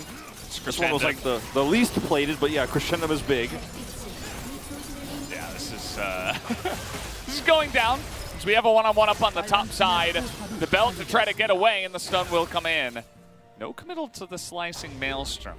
Says, I'm not ready to go for that. Maybe if he got kicked, he would be forced into using that ability. With 1 minute to go before this Drake fight, which will be sole point for Liv Sandbox, I think holding on to that was definitely the right option, because that's going to be your key tool to engage as Liv Sandbox going to what is a must-win fight for Fredit Brion, and could also end up being a turning point. If they end up getting a ton of gold out of this one team fight and stop the Drake explosion here for Liv Sandbox, that Drake control they have right now, it's massive for them going to later parts of the game. I mean, this is a timing too where Fate doesn't actually have his Mythic online. The same is true of Lava, but again, we're scaling towards a game that Fredit Brion are going to have a lot of power in with the Sibelius later on. So you absolutely want to win this one. You need every tool possible. He holds onto his teleport here. And yeah, you know what? Fredit Brion look like they're kind of posturing to give this one up, but I don't think you can make that choice right now. I'm glad you mentioned the item timings, because Henna just went back and got a shield bow, yes. And you do that, but you give away your turret. But control of the Drake. Yeah, but you get, now Prince doesn't have his Mythic. He doesn't have his shield bow yet available, but as you're mentioning, yeah, you got the item, but you're not using it for anything unless you commit to a fight. Liv Sandbox showing almost too much respect here. They didn't start this Drake up very quickly. Yeah, and now Fredit Brion are in position, so that item advantage is going to come into effect now. Lava has been so good on this LeBlanc so far. The teleport's now coming in. It's a weak teleport, though. He doesn't have an angle to engage with. He actually just flashed away. He's like, nope. Looks like that hook actually touched Prince, but not quite in the way he was looking for, as we have the Slicing Maelstrom coming in, and they're getting Prince to dive forward, but the Lee Sin is too big, and he's still alive, and Prince has no front line anymore. Fredit Brion get the dragon. They get all the kills. The teleport will come out, and yes, he will live, but what for as everybody else on his team died? And the way that Liv Sandbox handled this fight is a little bit concerning, because not only did they have the priority advantage there, but they also were grouped up and ready to take it. They have enough damage at the stage with the Callista, even without Immortal Shield Bow, to actually start the Drake up and look for the fight. You can force a fight on your terms there. They don't have any vision control or ward coverage, so when Summit decides to teleport in, albeit very late, he has to do so behind Liv Sandbox. So watch this ward. It's a control ward in the brush down there. That's the only place he can realistically teleport to. He's not going to teleport to that one that's on top of Fredit Brion there, right to the side of the Drake. And so look at all the chip damage that comes through her. He flashes and rocket belts in, and the split is beautiful for Fredit Brion. They know that's the only real engage tool Liv Sandbox have. They know the teleport is so late here that as long as they split the Slicing Maelstrom, it's an easy cleanup, as we're going to watch Lava try to catch him. Ah, 까비! Oh, too bad.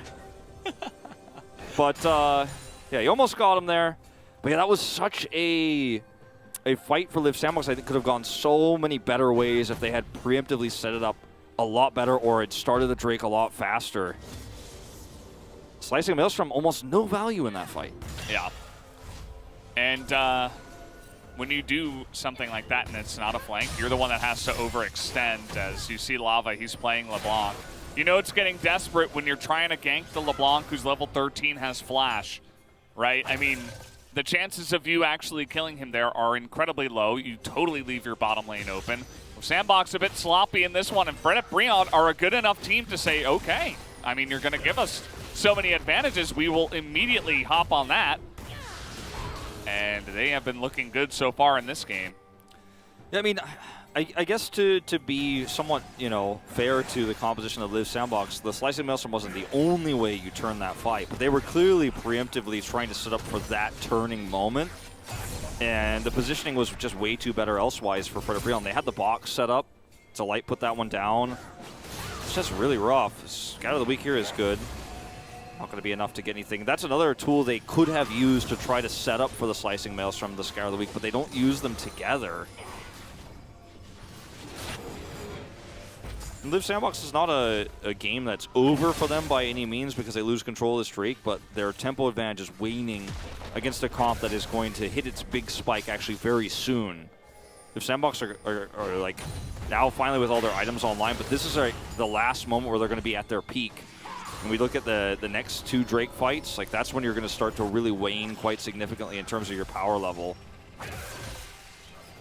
Hoya has been a menace here on this Lee Sin. He has not made this lane very easy for Summit. He also had an incredible kick in that last fight. Somebody's going to get the stun down, but what for? He can't get out of this. He doesn't have his flash, and 3 members of Fred Brion come over and easily collect the kill. And his flash was used for that slicing Maelstrom all-in that didn't work earlier. So, you know, we talked about how he lost his flash. Sometimes we talk about lost flashes and engages like that. They don't end up becoming important later. But this time, he can't get out because he doesn't have a flash that he used moments ago.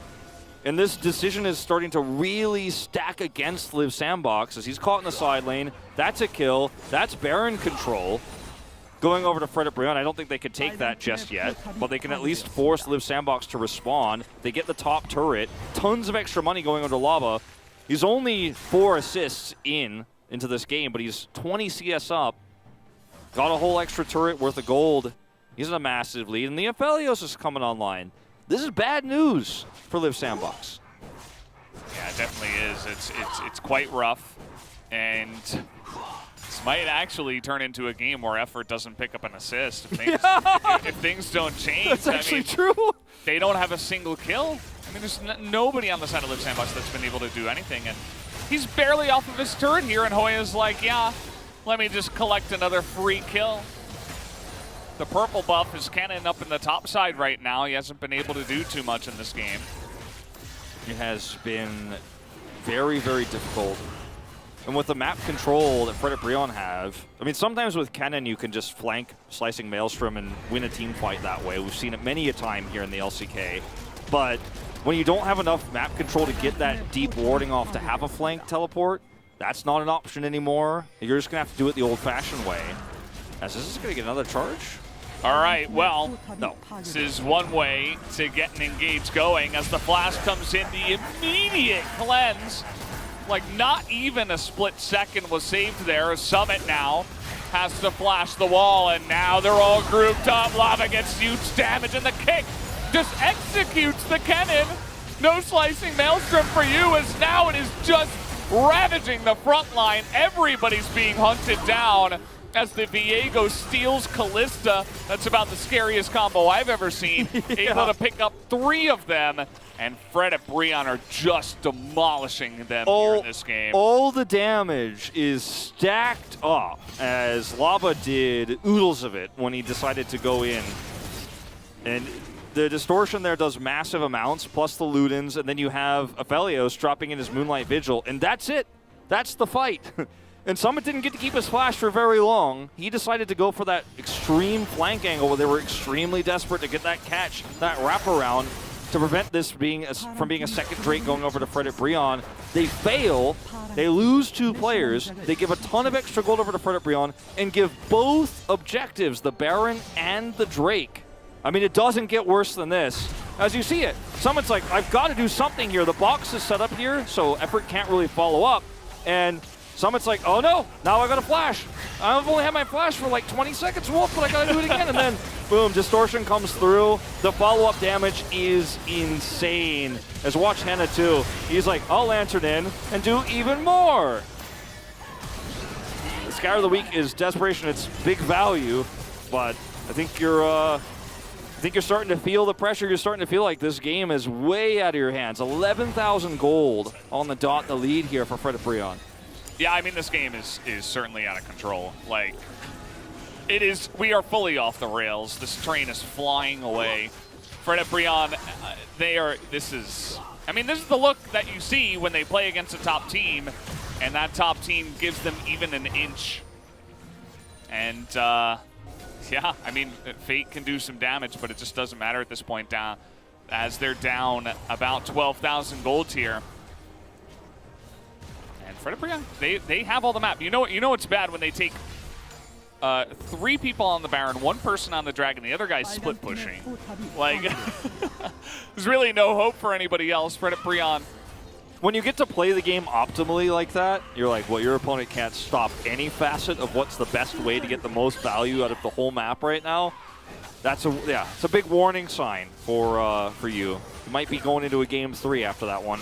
As Effort, it's crazy you mentioned, it completely slipped my mind, might go without getting a single assist this game, which would just be absurd. But you know what? The only way it happens is the 0. And we don't actually delete those from the records. Don't get scared, people. Oh, okay, Croco. Yeah. It would just feel bad. It would feel really bad. And well, Scout of the Week is not going to hit the orb he would have liked it to be used on.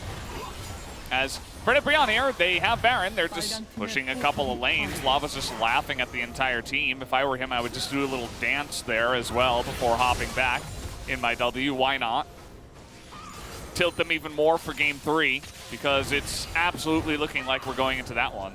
I mean, we are, yeah, we definitely are. Effort in the front line here looking for something. Big Engage could give them just one pick.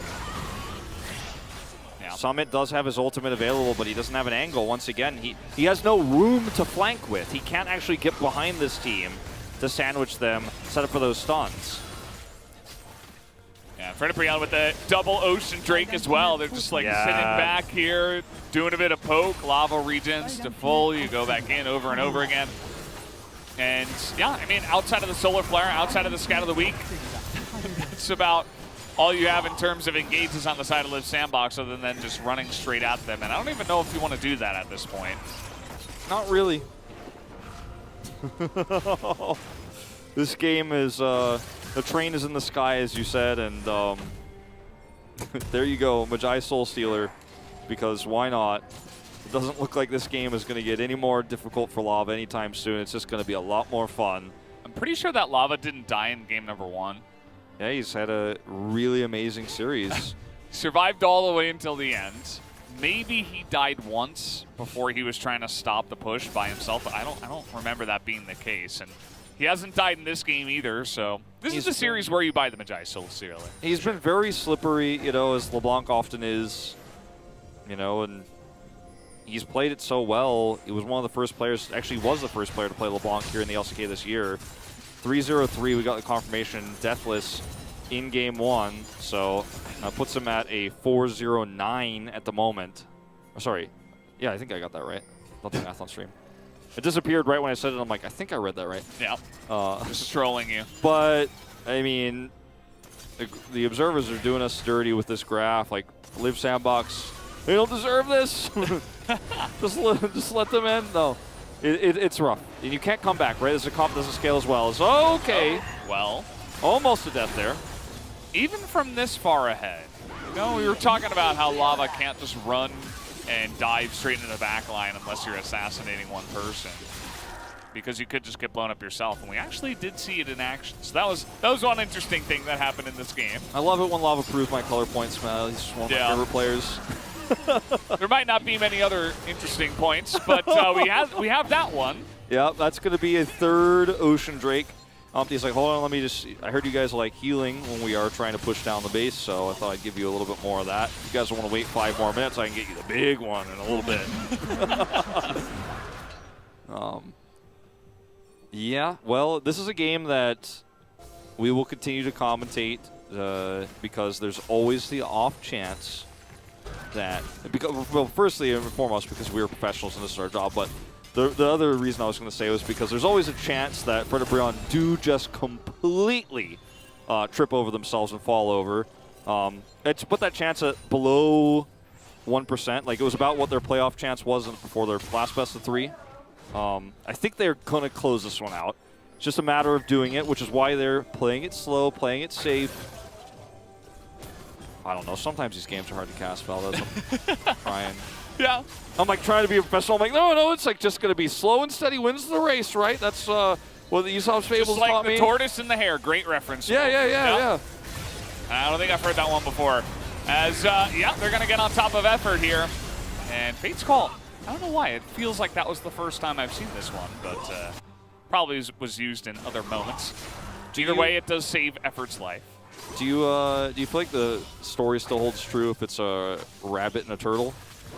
No, that's a different story for sure. Look at the lantern positioning here. Delight. Oh! I'm just like waiting to see if Effort gets it. I know, that's the only thing. That's the only thing I care about right now. That's the only thing that matters. Like, the observers are watching him too, like, sorry, Effort. They didn't have vision. They were like, oh, and the minions are winning the game. Hey, they stopped the Baron there for about 30 seconds. But yeah, the minions are pushing in. Fred Brion with 3 Ocean Drakes kind of can just get in there onto that one, and that what they will. You see the 2 assist pings from the red team on the mid lane and the top lane outer turret. Just less than a minute on both of those inhibitors here for Live Sandbox. And once those respawn, you do get 1 team fight. Kind of, not really actually, because the Baron buff is just gonna have the same impact, and you're still gonna have to fight against mini waves. But you will. The game will not end until players of Live Sandbox die. So that what I'm trying to say is that we got about 45 seconds minimum more gameplay. I'd say up to 2 minutes. Wow, it's pretty brutal, actually. Not giving him much time left in this one. That's my official prediction. If I do game time probability, as we do with our playoff standings, that's where my calculation is. Well, I mean, there's always the chance that Fate, who is level 16, can blow someone up. The question is can they win a 5v4? I think, you know, there's potential if maybe you catch, like, Delight out of position, you randomly blow them up, and it's like, oh, okay, well, they're going to buy themselves some time. Live Sandbox are going to hold on to their final inhibitor turret for now, as they lose their mid inhibitor. Lava basically just roams free. There's no one that can really touch him, so he's just going to get those inhibitors up on the top side of the map here for free. Live Sandbox, it seems like they're saying they will make their final stand on this inhibitor turret.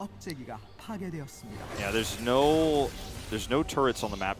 Well, actually, wards. There's one on the left side there that could be teleported to, but that's not where Fredit Brion is. So there's no way for Summit to try to flank Slicing Maelstrom here. Actually, there's one just below them, actually. Yeah. I didn't see that one. That's your opportunity, I think. And Lava gets in there. He gets blown up. Here's the teleport coming in.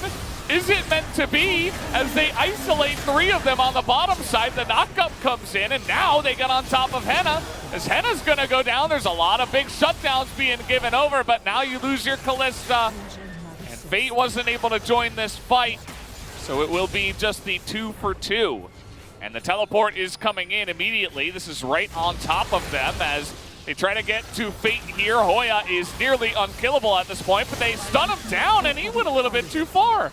And down he will go. Now, the big news is Effort is 1,001 assists, or 2,001, excuse me. It's 2,001 assists here in the LCK. There you go. 8th in the LCK. Only a very elite small group. Key isn't going to be getting that one anytime soon, I don't think. Yeah, Barrel's on his way. Look at some of these names, right? Like Gorilla, Tucson, Wolf. We got a couple of Wolves here in the LCK now. Mata, Mad Life. Mad Life, that's a higher number than I expected, but I guess I should have. Snowflower. I should have known Mad Life would be way up there. Yeah. How long he played. For a long time. Yeah. Well, you know, it's going to be the upper part of my estimations after this. Oh, I saw that ward on the left side, the one that's not being teleported to. The observer shows, but I didn't see this one. Someone actually takes this opportunity to teleport in, look for the Maelstrom.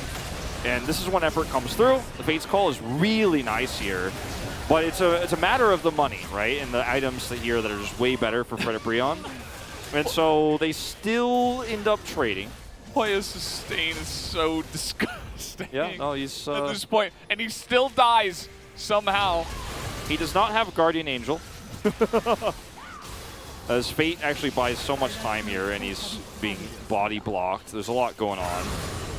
Yeah. And so the game goes on. Still a chance. That is what I am saying. So you're saying, oh, I see.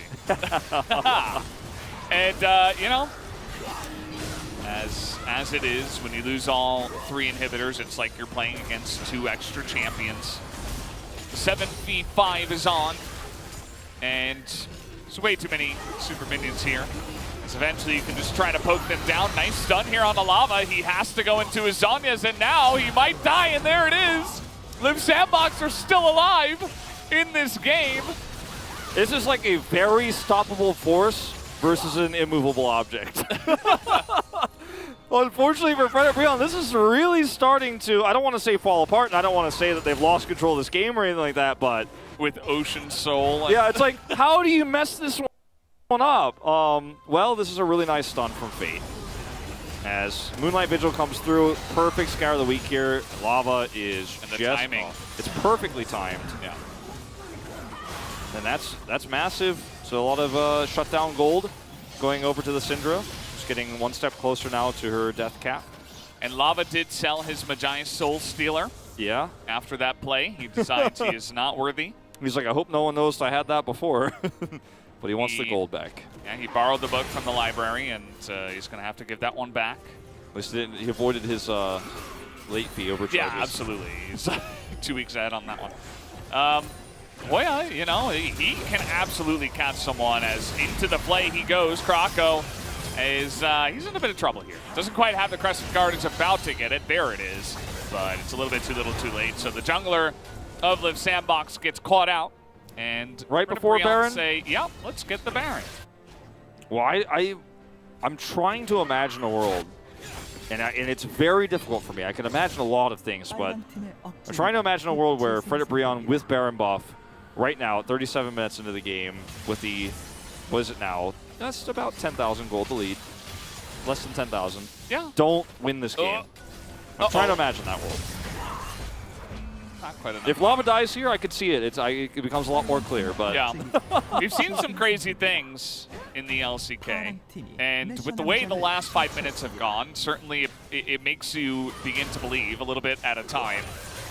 Yeah, I mean, we were joking about Live Sandbox trying to make them this bit of a harder series for them, trying to think outside the box, trying to draft a little bit differently, take on a challenge here, try to improve, and I've taken it to an extreme level, it feels like, in this game. Like, how do we win a game 9,000 gold down?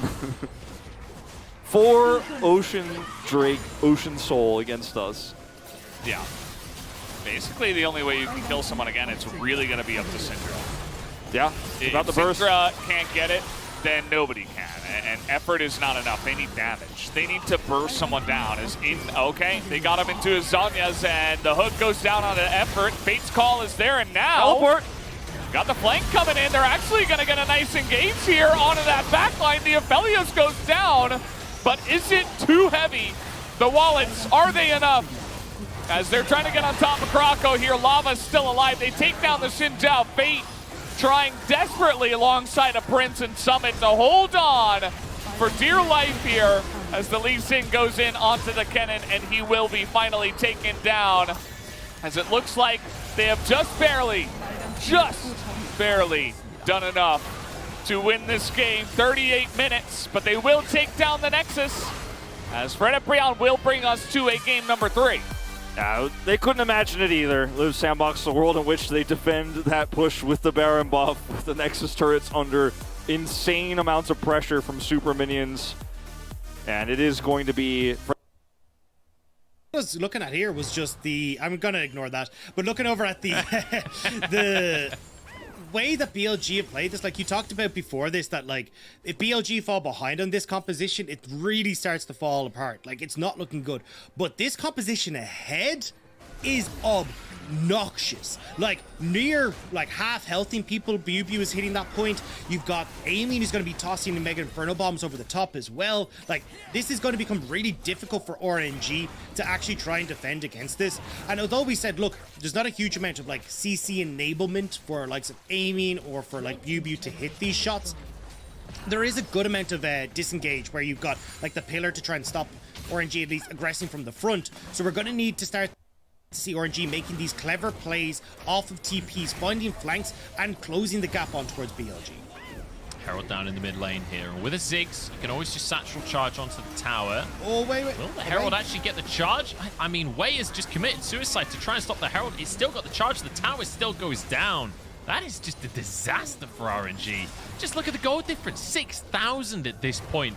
As BLG are running away with this game. That is all 3 first-tier towers taken down. This will be a second Drake as well, which is going to be an Ocean Soul this game. And you're talking about, Dagda, how there isn't that much CC to set up for these skill shots, right? But when you're this far ahead and you can just set up on the objectives, you can just use the jungle. There are choke points that everyone has to walk through. You just lob everything their way. And especially if you start to look towards sieges, right? You just siege up in mid lane. You've got your flanks covered with wards. It becomes really difficult to do. And this unfortunate for Wei here walks up, doesn't realize Zika's there, Everfrost in the face, and he just gets shot down where he stands. So look, you can see here, right? BLG, they'll shove out side lanes, but quickly they'll start to congregate around this mid lane. They'll keep this 5-man unit together so they can continuously poke, push. And as long as we said RNG are in front of them, BP God can do this.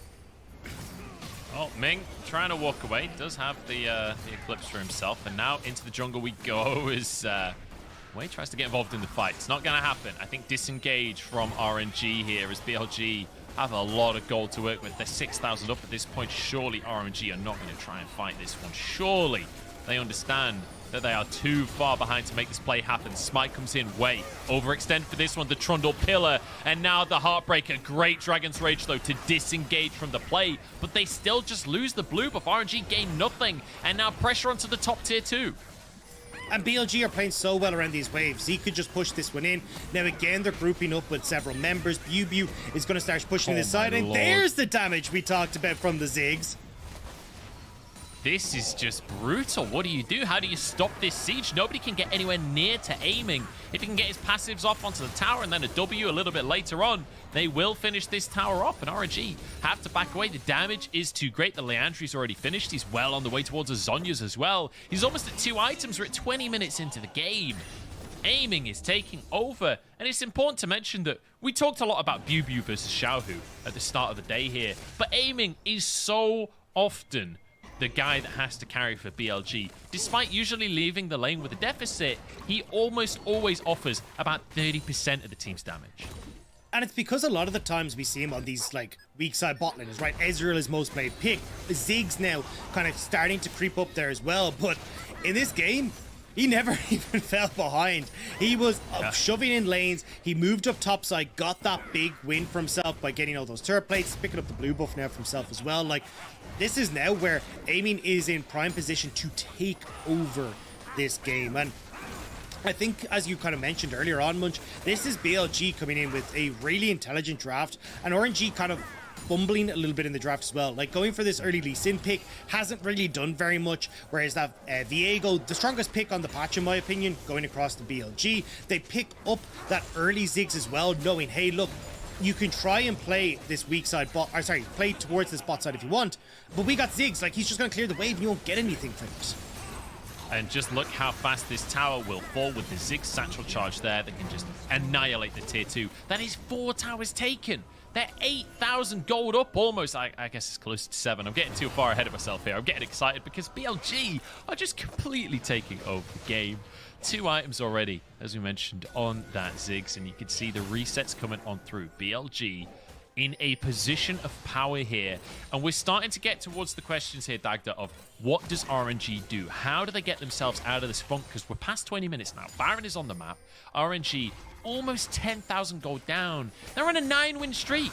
This is the team that people are saying are a favorite to win the entire LPL, and BLG are destroying them right now. Yeah, I think the big thing now for RNG is looking for picks, right? We talked about Xiaohu on this Gragas. This Everfrost build is built around looking for picks, TPing in, finding those flanks, setting up for these nice opportunities. But the issue is, look at how BLG are playing this, right? They're playing it slow, they're grouping as a unit, they're not giving the opportunity for RNG to try and find these fancy plays with like deep TP wards or some of these other plays that could catch BLG unaware. Instead, they're moving together, using that siege potential, and now with Dragon about to spawn in 45 seconds as well, they can threaten in towards the jungle of RNG and just poke them out the whole time as BLG are taking vision control. I want to quickly talk about items again here, as we've got 2 finished off in the mid lane for Zika. We've got 2 in the top side as well for Bu. Across all 3 lanes, BLG have multiple items on their carries at this point. I want to quickly mention how great of a game we're seeing from Zika here, when we've started to get to know Zika as this guy that really excels on the bruises, not so great on these majors, but today on this rise, he is easily outperforming Cryan, who's not really been able to have much of an impact on the Orianna. Oh, Xiaohu. Wait a second. That's the wrong side of the map. How many times has Xiaohu been on the wrong side of this matchup in this game? It feels like plentiful amounts, as he will be able to slide over the wall. Not an overcommitment here from BLG. They realize Drake is up. Xiaohu is trying to distract them, so they disengage. They move to the bottom side of the map. And RNG, they don't look like they're going to try and contest this, right? They don't have any priority in either bot or mid.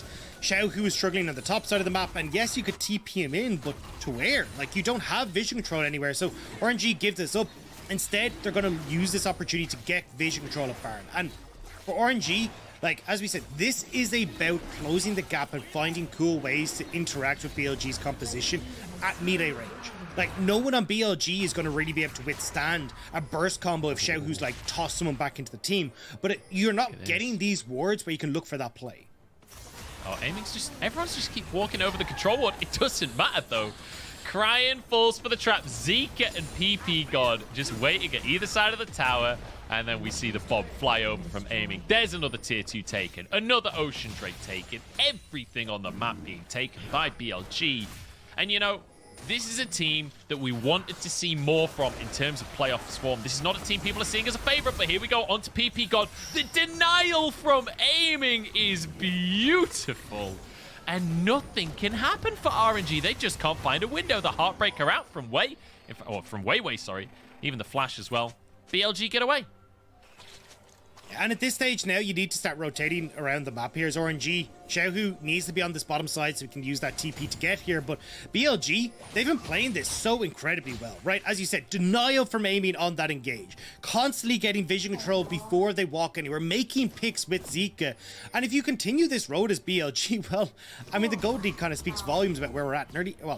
9,000 gold lead already picked up for themselves. The opportunity to, like, again, start poking even more and more. It's not like the key members of this team fall off anytime soon, right? You know, Bubu still going to be relevant for a large portion of this game without a tank coming through an RNG side. You're getting this Viego coming online. Ziggs has just finished the Horizon Focus. He is so strong with that item. It is terrifying. Honestly, the Horizon Focus spike He'll nerdy one-shot just... It is mind-blowing. Every Q is going to do like half of someone's HP if it's at long enough range at this point. Ming taking a shock blast here. The poke is insane. Ming goes in to start the fight onto Weiwei. Shockwave onto Weiwei as well. But that's it. They just don't have the damage. RNG trying to find a pick here, but it just won't happen. And Zika, he's behind everyone right now. He's pushing in this bottom lane. Realm Warp available if he wants to try and make a flank play, but BLG don't need to. They are in no rush. They have no pressure on them to force a play here. RNG's play already failed. They don't have any hard engage remaining, so BLG can just chill. They can relax. They've got a soul coming up in 2.5 minutes, and they know it. I think Wei got bumped by the satchel charge in that last fight, which meant he couldn't follow up on the Sonic Wave. He was out of range of it, which meant he maybe could have got onto aim. It wasn't quite. Now BLG are sieging up once again. Chains of Corruption. Overextension from PP God here. Ming follows up Xiaohu into the play as well. They're desperately trying to finish this Trundle off, but he stole all the tanky stats, and he barely lives through to the end of the fight. Here we go, Everfrost in. BLG losing out on this one as it's 2 kills for RNG to start us off. Looks like RNG can't follow on for too much more. PP God stepping too far forward, and Weiwei falls for his trouble. And you can see, like, if RNG can actually close the gap, Shockwave mid does not connect onto aiming, but if you can close the gap here as RNG, you do have a chance. Like, again, nobody's really tanky enough to try and deal with the initial engage and the burst damage that can be provided by RNG, so they can very quickly pick off 1, maybe 2 members before a fight starts, and then turn the tides a little bit. And you can see it here, right? PP got too far forward.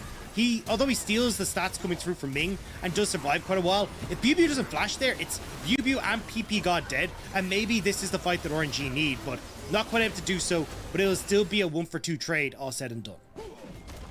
Nicely done by RNG. A really crucial window for them to find. They are still 8,000 gold down, though, back there. I don't want to get too excited just yet. They've got a long, long way to go if they want to be able to win this series and win this game. But it is a minute until this Ocean Drake comes up, and it feels like RNG could have done with some time, right? Feels like they could have done with a little bit more. space to buy some items to get stronger on the carries. But hey, they do have 3 items for Gala here. They've got 2 items for Cryan, which is a big spike for the Orianna. Maybe there's a window. Maybe a big enough shockwave with a chain of corruption, some arrows going in.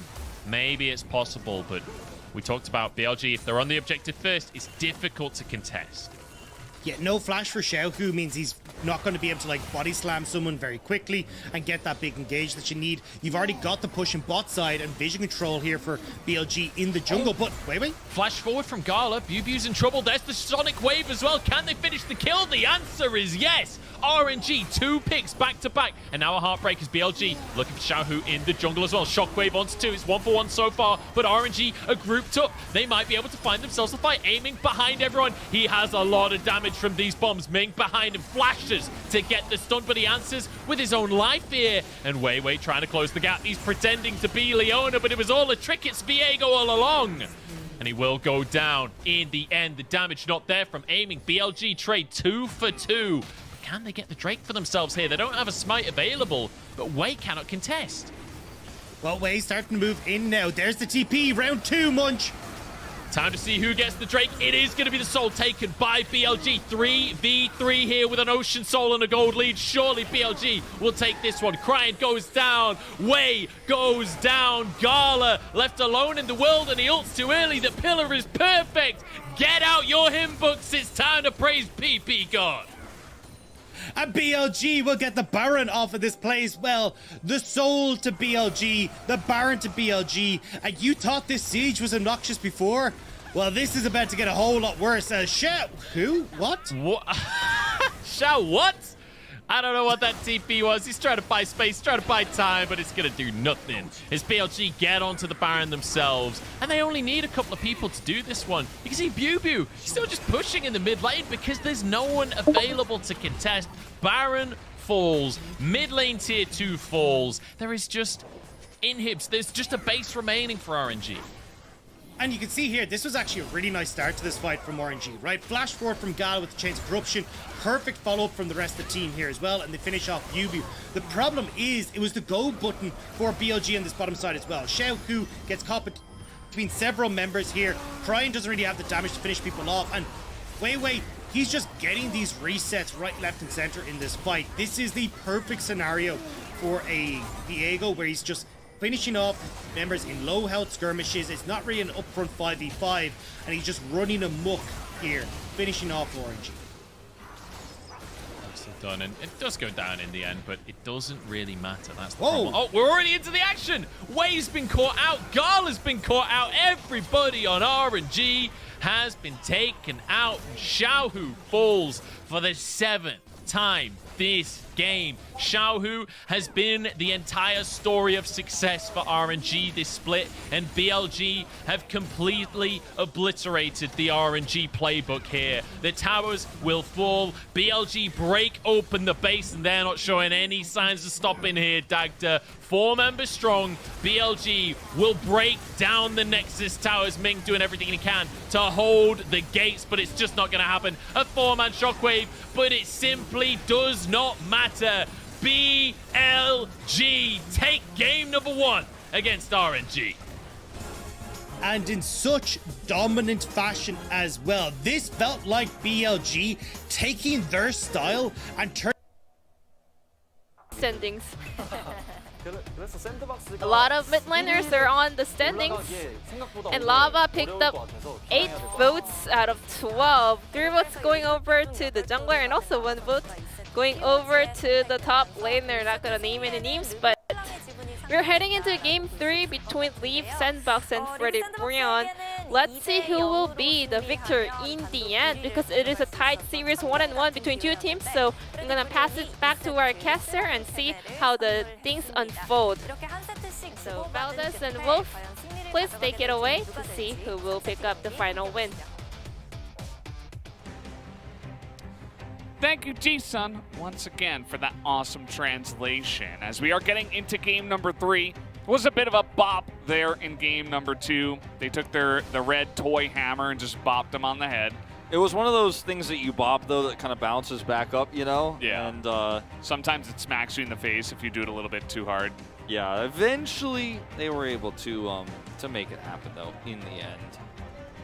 As, yeah, pretty tense game 2. I think as Live Sandbox, again, I can't stress how important this win is for them, and to take it with only +1 score if they do win this third and final game is also not ideal. It's not as damning as losing the series in itself, because that will really, it'll stop you from having control over your destiny going into top 2 spots right here in the LCK. So that is a very, very critical loss to take if they do take it, in fact. And again, some of these games that you have at the end of regular season when playoff spots are locked in are not important, and you do see crazy, wacky games. And sometimes you could chalk up a game like this to, well, does it matter for either team? So just having a lot of fun. But no, this matters actually a lot for Live Sandbox, so you can't afford to be losing these.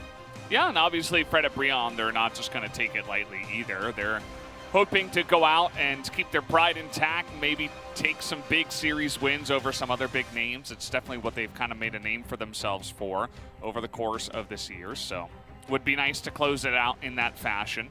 And we'll see what happens here. We're getting into game number 3, pick ban. This time Live Sandbox will be on blue once again. From game 1, we'll see what they do go for here. We will indeed. The Varus ban will persist. And we see that Jace. Yep. Aphelios. Yep. Very likely to follow. It's going to be like Kalista or something. LeBlanc, which is a pretty nice pivot here in the draft towards what has been the power pick for Fred at Brion both games. Renekton ban goes down. See what the third one will end up being here, but Aphelios is still open. Not again a power pick that you normally see picked up for Prince for Live Sandbox. Not a champion that he is often picking up early in the draft. We'll have to see what that final ban is. Lucian will come through. So Rise is open, and I think it's a pretty good first pick here once again. Rise. We're going back to game 1.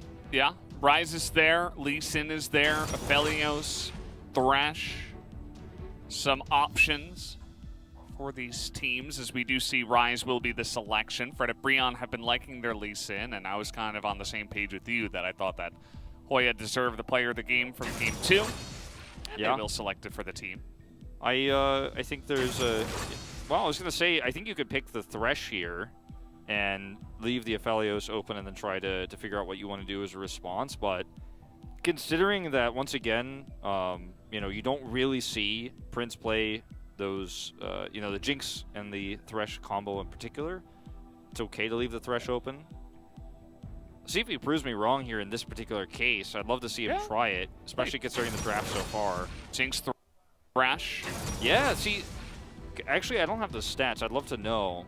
I think you have. Yeah, Prince played 8 games of Jinx, 6-2. Definitely a nice win rate so far. Yeah, it's not as, it's actually more games than I thought, but it's not as many as some of our other players here in the LCK who love to play it. But, I mean, when you have Jinx and Rise, your late game is insane, the damage output, if you can get there on a stable path.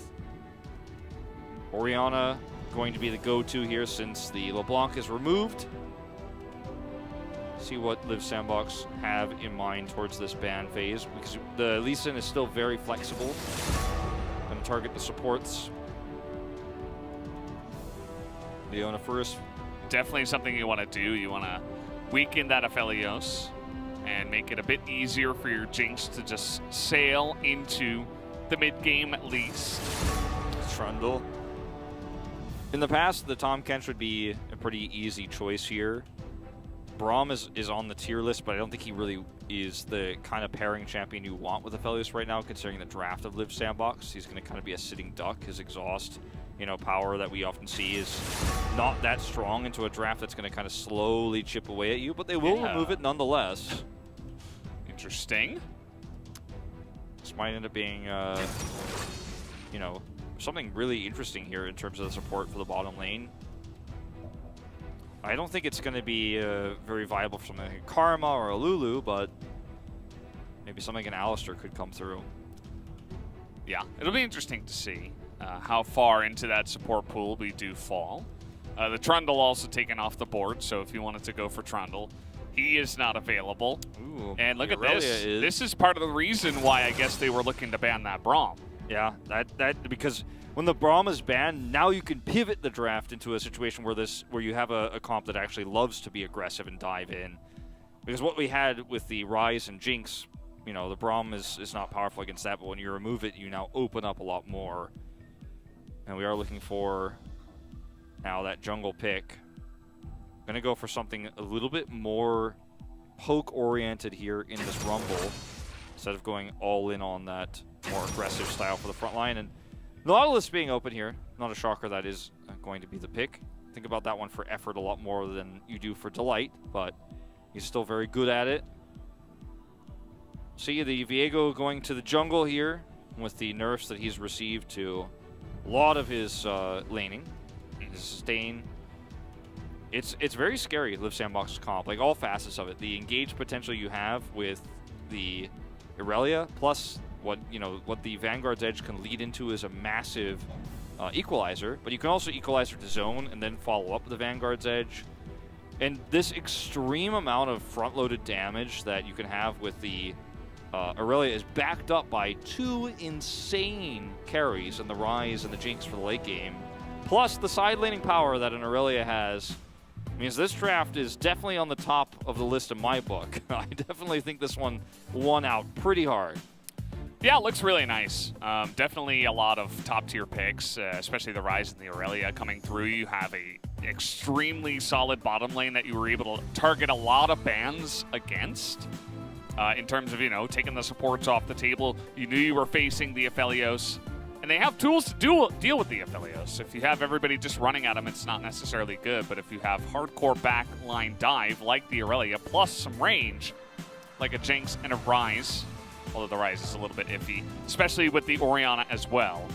But there will be options, at least, for Live Sandbox to handle that Aphelios, and it'll be interesting to see how this one comes down.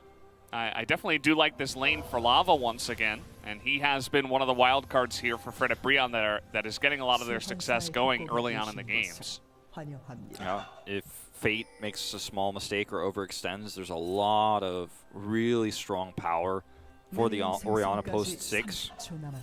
I mean, it goes without saying that the power spike at 6 for these two is going to favor the Orianna, because she can actually have kill pressure with the Viego. And even with Hoya, who could potentially rotate over, it's going to be a lot harder for him to do so into the Aurelia matchup, but you always have to respect that all-in power that Lava's going to have, because he plays like that. He does trade aggressively, so he can look for those kill moments and opportunities. We know Umpty likes to play around the mid lane, so definitely a way where if Lava starts to get a lead, Fate's relevance drops big time, and then you have a big amount of power before the Ryze comes online. Love this Thresh skin. Yeah, it's a cool one. Absolutely. We don't have any Scorchers in this game. That's a nice No sign. Scorchers? Only one Storm Gatherer. And another Water Walker. Yeah.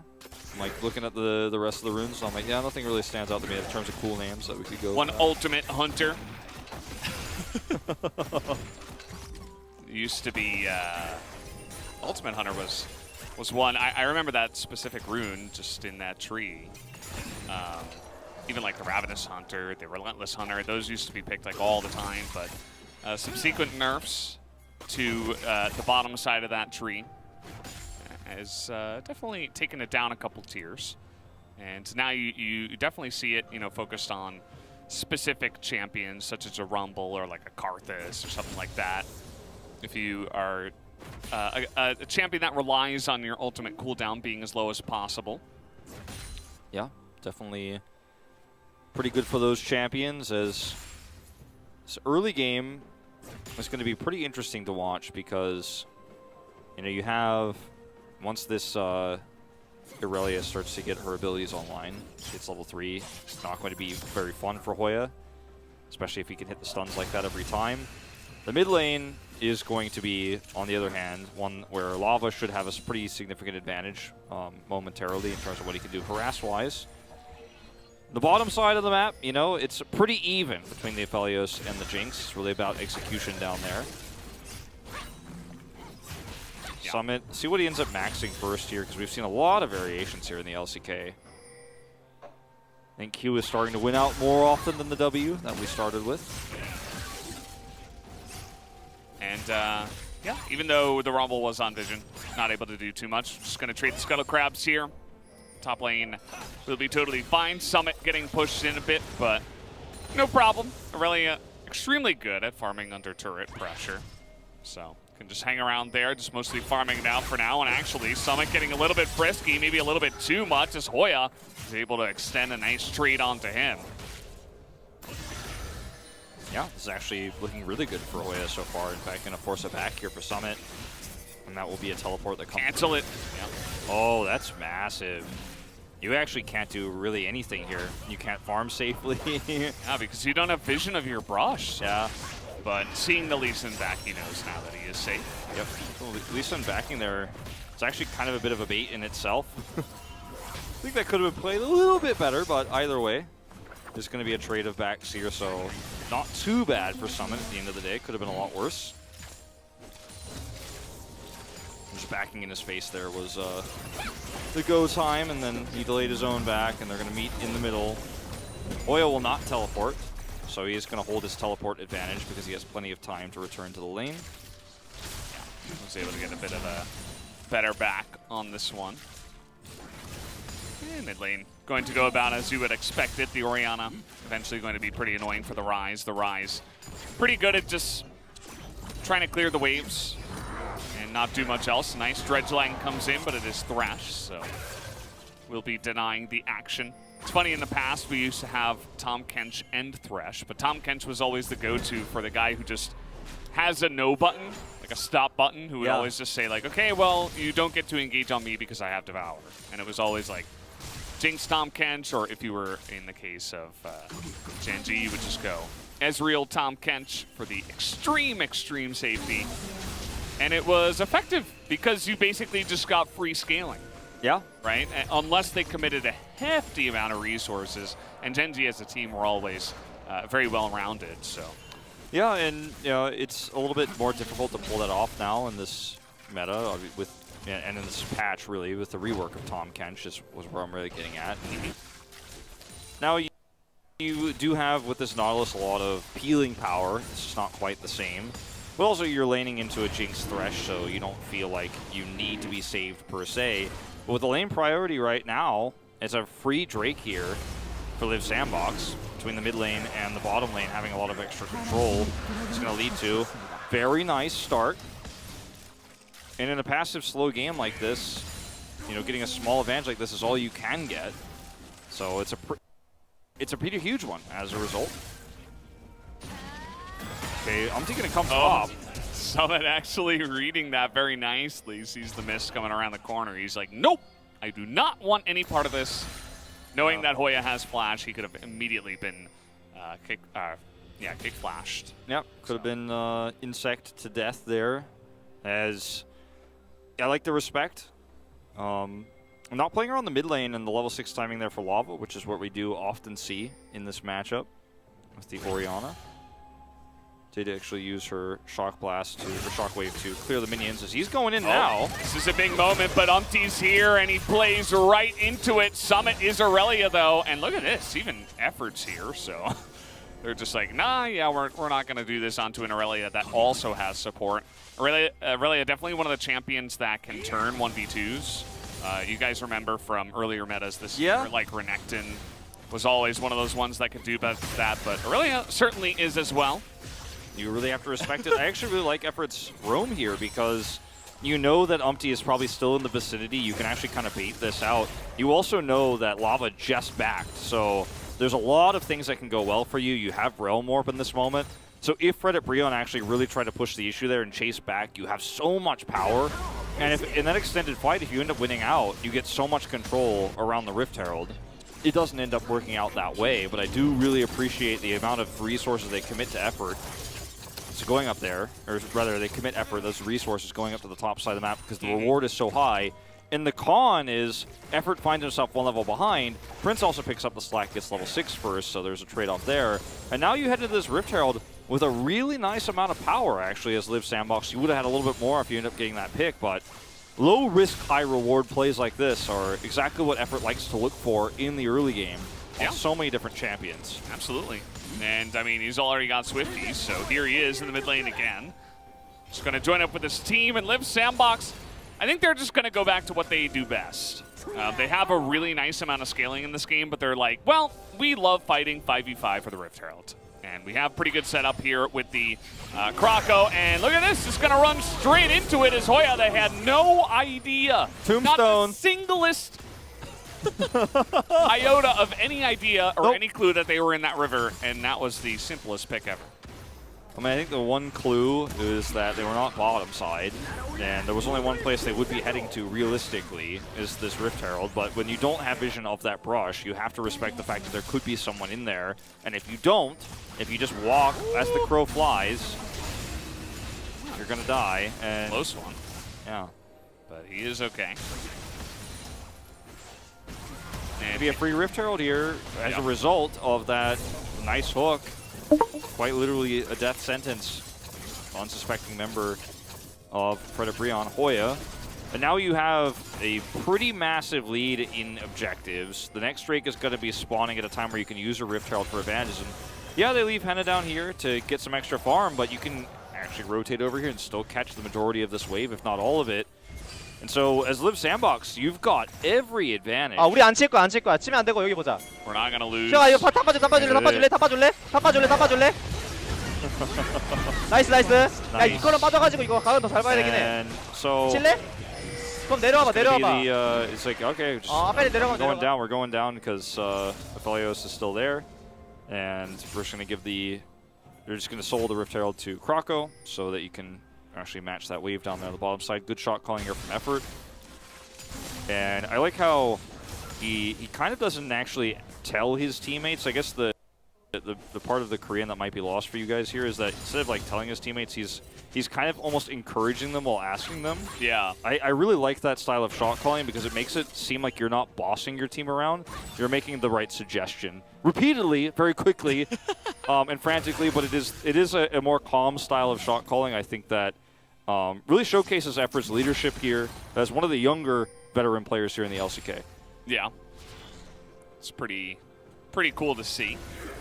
And I would always trust Effort on a champion like this. And, he was always one of our supports that had some of the best vision control that we had in the LCK. Failed a little bit in Game 2, noticeably. Maybe a little bit too focused on that assist. But either way, we know him for his incredible vision control and his ability to get picks on pick supports like this. So a great shot caller, and they're trying to set up here the Dragon. The Dredge line is immediately going to miss. A two-man play comes in, but the death sentence misses, and the damage is here for Predator Breon. As trying to snipe down Effort, but they have the heal in place, as now Henna is going to have to flash and heal away as well. As okay, well, that went wide. Yikes. Nice try, but after that one does go wide. It does mean that Live Sandbox get the objective and they get away. They get away for free, and you know, unfortunately, if the shockwave hits, actually, you can do a lot there. So you can't blame him for tossing that one out. And additionally, of course, it is going to be on a relatively low cooldown. It's not one of the long cooldown ultimates in the game, but it's very frustrating because they get away with doing this too without dropping the Herald before. They don't have to do anything to get this control, so they kind of just take that Drake and then go, okay, well, Herald opportunity for some extra gold. And they're just kind of vacuuming up all the objectives on the map right now. I don't know if we want to jump in right now. Can we get the live picture-in-picture? They probably have it. Probably nothing's happening. That was like perfectly cut screams or something. You know? Yeah. By the way, the teleport in the top lane was denied. Yeah. Lee Sin, Hoya was able to get in there and stop that from going down. That's pretty massive, but it doesn't end up, of course, you know, ending up being too impactful at the end of the day, but could have been huge if he does get down. You see Lava's expecting them to walk forward, and that's why he throws out the shockwave there, but Hoya with a really nice reaction here, just instantly Dragon kicks him to interrupt. It actually gets the Vanguard's edge as well. Bonus points. And it looks like nothing happened up here, so have no fear. Yeah. Pay no attention to the skirmish behind the curtain. Yeah. You know, it's funny, Live Sandbox, you think of them as a team that are ready to throw down at any moment in time. And there have been a lot of games where it has been decided, especially that Live Sandbox versus Afrika series that I think it was me and Chronicler that casted that one. So many games were just decided, like, who gets the Rift Herald at 8 minutes, and then it was just, like, over from there. Even the crazy long game. Yeah. But they are also the team that have the slowest first blood in all of summer, which was almost 22 minutes alongside of DRX. And again, in this game, you know, they got that first blood, but let's say that Fred Brion respected it and they decided not to fight and they backed away. We wouldn't have first blood and nobody would have died at 14 minutes.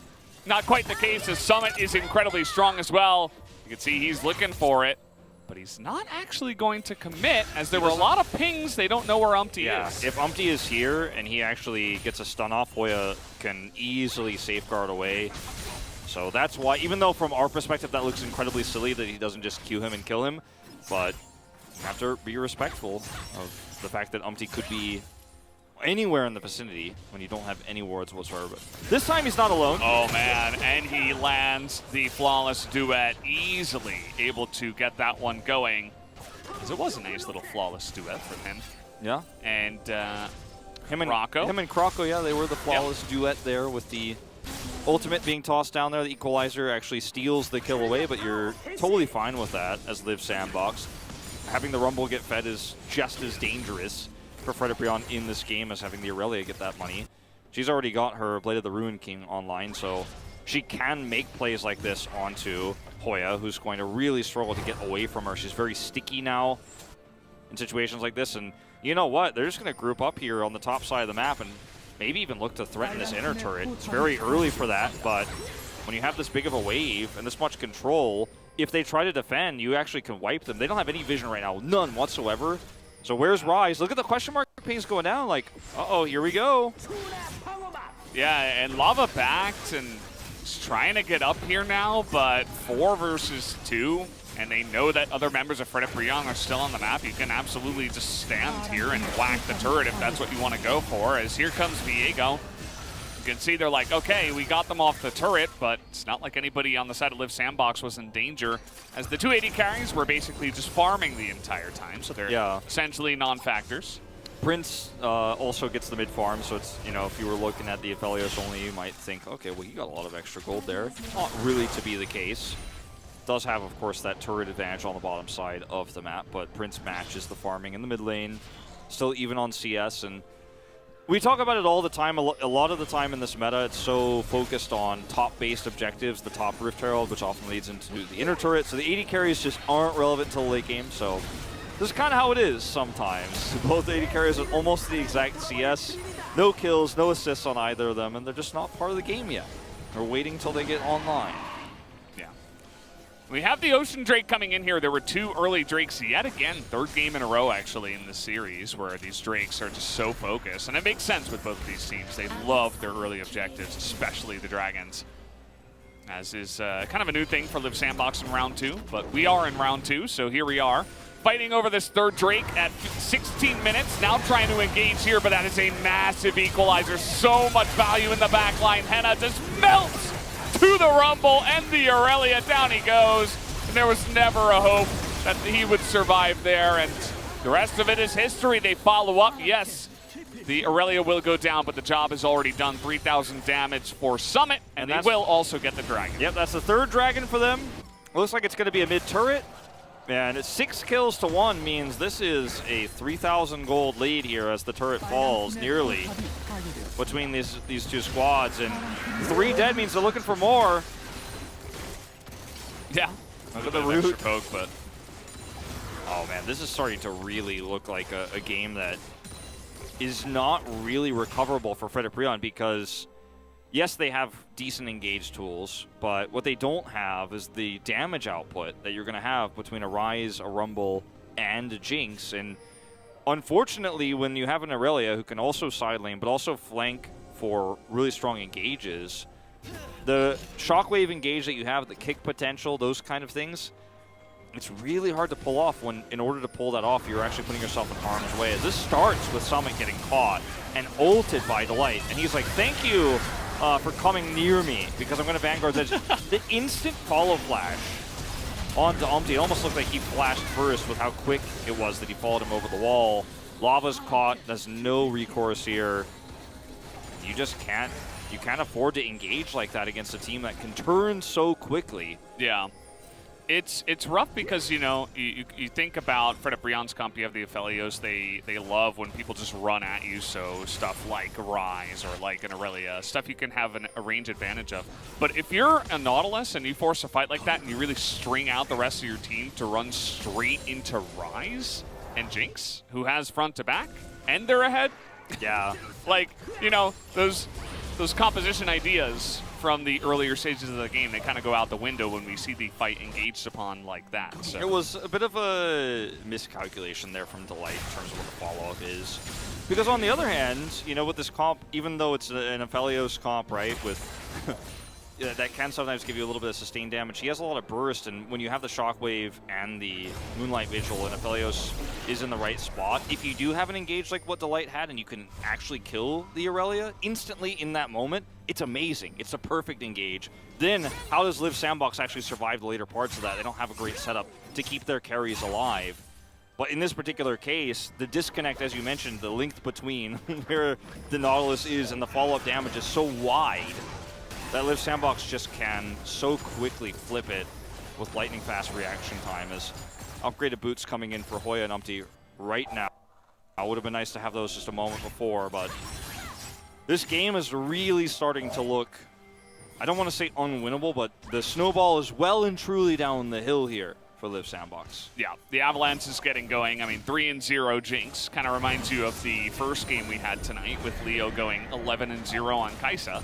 If you didn't watch that one, definitely, it was a pretty flashy game. Pretty flashy game. If you didn't watch that one, you can make your own decision about if you do. I mean, it was pretty impressive to see what he was able to do on the Fed Kai'Sa, because it doesn't happen all the time for Afrika. But yeah, I mean, we're kind of in a similar scenario, but also there's the Rumble and Aurelia and Rise that are all quite fed as well in terms of not only kills, but in CS as well. So it's definitely a large hill for Fred Brion to climb. Yeah, it feels like it's the slope is getting steeper and steeper as well. Minute and 30 until Soul, which will be one of our fastest Souls that we've seen in quite some time, with how quickly Live Sandbox has just farmed these out in the speed run towards Soul. Also, the vision control they have over the map is immaculate, as you could see, just by taking a quick glance at even the red side of the map. So Baron threatened plays are something that you can start to do with the Jinx that's fed. Does just have the 2 items. So once the third comes online, the Infinity Edge, you know, something that could look towards here to really help solidify that clear time. But even still, this is a map that Fred Brion, like, if I wish we could actually just toggle their vision, because there's not a whole lot known for them right now, which means they have to play passively in the side lane. Lava's not going to try to push the issue there. You're having to deal with an Aurelia who has insane pushing power.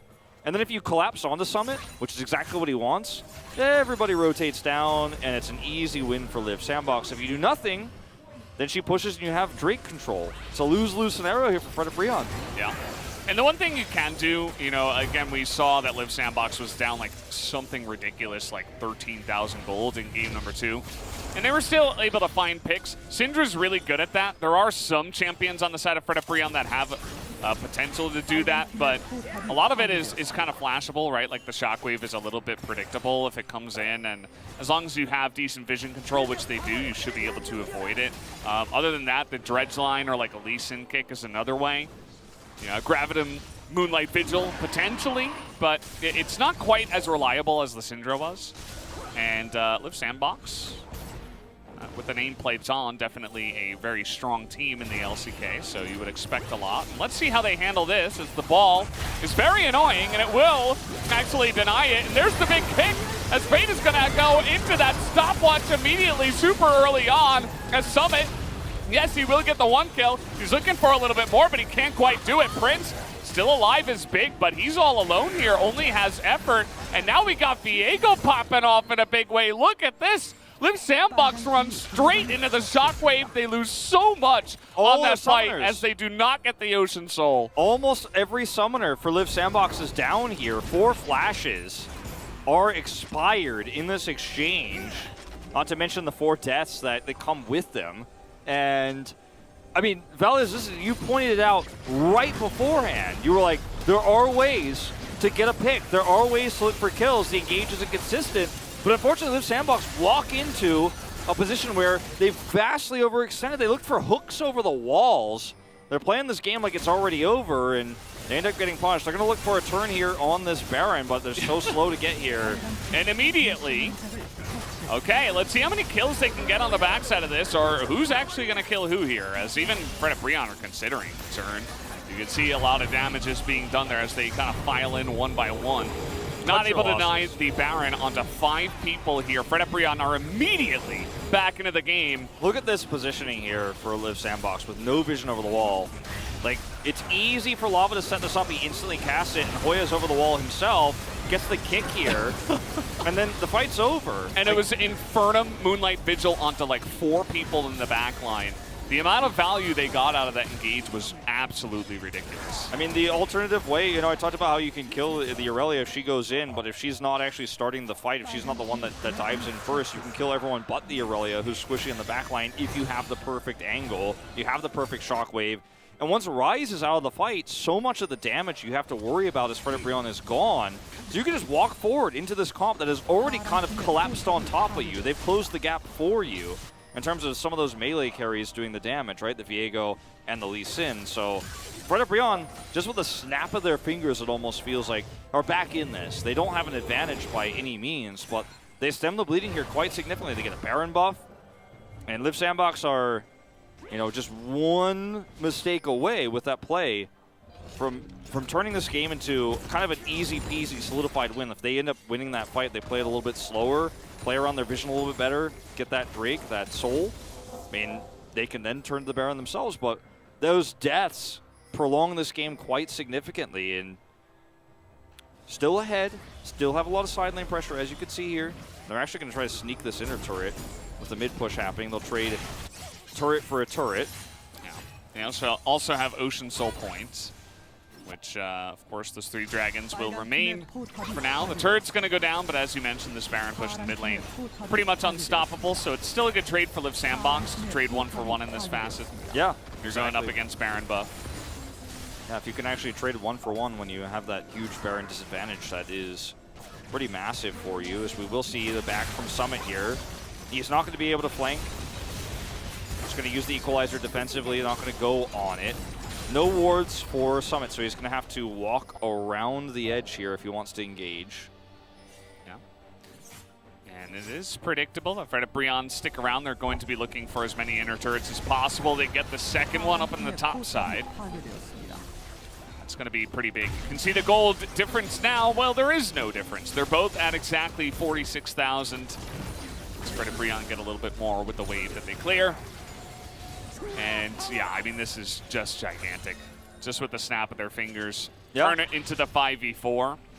And from there, it was quite big. Lava makes a big play. The follow-up is there from Hoya. And I'm not really sure what this means for Liv Sandbox, right? Because after watching them play against a bunch of really strong teams, I mean, they were able to take down Genji, T1, Nongshim. This is the strongest of the strong here. And then they go up against Fred and Breon, and I think you put it pretty well. You know, it's almost like they feel like the game is already over. Yeah. And yeah, they did have a pretty massive lead, which may lead you to believe that, but you still got to play it out correctly. Honestly, I mean, I don't want to get too deep on this thought because we might have an engaged Lavas on the flank. I'll get into it in a moment, but the position here is still really good for Fred and Breon to actually get their second Drake. And this feels oh so familiar. We're gonna have another 4 Ocean Soul, 4 Ocean Drake, Ocean Soul here. Yeah. It's totally possible. As Summit's looking for an angle here. This fight might decide this game, to be honest. If Fred and Breon take it, they're gonna have such a nice lead. If Liv Sandbox take it, they can actually take back control And there's so much power for them here. This is going to be such a huge turning point for either team. So teleports are coming in. You see that Fred and Brian all get here as a 5. Liv Sandbox are waiting for Rise. And it's the same position. And the ball is quite literally in the exact same spot. Yeah, this time Hoya doesn't have the follow-up kick necessarily. And Fred and Brian play it so well because they just keep the Rise and the Aurelia at distance. That's what you got to do. Liv Sandbox got to pull the trigger, and they do. They get the Ocean Soul. And they back away. They do not commit to it. They actually do enough to push them off of the objective. Summit is going to be the sacrifice, but he will try to fight for this one as the Lantern comes in, but no, denied by Lava. That was pretty cool as he gets out of that Lantern with the Shockwave, but still the Ocean Soul to Liv Sandbox. There's not enough time for Fred Brion to get any realistic objectives on the map here with that pick. Unfortunately, it's big money when you get that kill on the Summit, but the big win is the Soul, as you mentioned. And in this fight, the focus is going to be on Summit. They're playing around and they're kiting back super well. And he comes in here with the Vanguard's Edge, and look at how well everyone kites. It's a great amount of pressure, though, that's relieved, so they are able to take the streak. It's the Equalizer and, of course, the Vanguard's Edge that gives them that power to guarantee the smite, as I wanted to see what happened with Summit's flash there, but I guess we'll never know. Because he did use it, but, of course, was followed upon there and killed by Lava. Just dragged out of the Lantern, as you do. The Baron's up now, but obviously so is Summit, so that's the window I was talking about that you kind of miss. And Fate ran all the way from base to that last dragon, so he actually holds on to his teleport, whereas Fred and Brian used both teleports very early to set up a position, yet they still lost the Drake. And so Fate definitely going to be able to use that teleport advantage to put some pressure on in the bottom lane here. Yep, doesn't stick around too long without any vision here on the top of the jungle. You know, just to the left of Hoya on the red side there. So they don't actually want to push the issue too far. And they can't start the Baron just yet either. So does end up being a little bit of extra pressure, and he's just going to kind of back, wait for the wave, and continue to do the same thing. He's farming super hard. And I wonder, as Fred Brion now, and if that last engage we saw where we did see the shock blast, or shock wave, sorry, casting a lot of Jace recently. Now he's banned every game, so you're safe now. The shock wave into the kick there from Hoya, that was a miracle engagement. It was also a small mistake from Liv Sandbox, but do you get that miracle engage twice? Because without it, Fred Brion have really struggled. This is the death sentence. Well, here we go. That should be enough. Stopwatch, though. It's going to be very big, and it will actually save his life. That's part of why it is the best item in the game, in my personal opinion. It is pretty good. It is has some of the most high potential value you'll ever see in a single item. Only 650. It's a steal. Yeah. It used to be like, what was it, like 10 minutes as a rune, and also it was only like 600. Yeah. Good times, good times. This is a...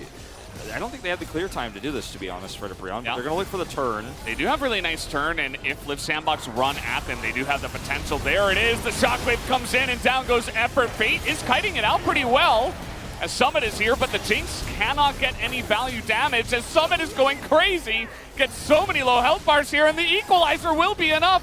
And look at Prince. He's still full health here. He's going to have a frontline delight. Tries to catch up to him, but he can't quite do it. And that will be enough for Liv Sandbox. They wipe them, and they should be able to wipe this game. Very well played here. There's the Realm Warp towards the top lane to end it all. But you have to look at the Aurelia once again. Does so much frontlining here. The Prince is at full health, right? That was the thing. They ended up looking for one pick. They got the Thresh. They didn't get the Jinx. If you get the Jinx there, totally different story. They blew up the wrong target. And that's going to be the game. Really nice turnaround here for Liv Sandbox. It didn't feel like it had to necessarily be a bit of a turnaround. Didn't feel like it necessarily had to be this much map control going to Fred Brion, but a few small mistakes gave Fred Brion the chance to maybe come back. Liv Sandbox will take this series 2-1. But going back to the question you posed earlier about what this means for Liv Sandbox going into playoffs, is I think we learned a lot. I do believe, as you and I kind of suggested earlier on in the series, that they took this best of 3 as an opportunity to experiment a little bit, to try to push their players outside of their comfort zone. a little bit in terms of what they can do in a different style of drafting we've seen in their last few series. And when you push a little bit too far out of the comfort zone, sometimes things get uncomfortable. Sometimes the cracks do show a little bit here for Live Sandbox. But I don't think this is a series where you go, wow, Live Sandbox exposed. There were some serious issues. Like maybe this team isn't necessarily going to get number one. The win at the end of the day is going to push them one step closer. Yeah, but we won't say that. For sure. No, certainly not us. Maybe some other people on the internet will. But this is a series where there was some growth for sure, I think, for Live Sandbox. And to be honest, I think the only way this goes better for Live Sandbox going to playoffs is if they lost it. Sometimes after a series like that, you just need a big hug. I think if the only way this goes better for Live Sandbox is actually if they lost. If they lost, I think they would have learned even more. And, you know, I'm happy for them. They didn't. I'm happy for their chance to go to top 2. But I think that this is a series that really pushes the limits. And that's how you want to play your last few regular season games, to be honest. Yeah, as long as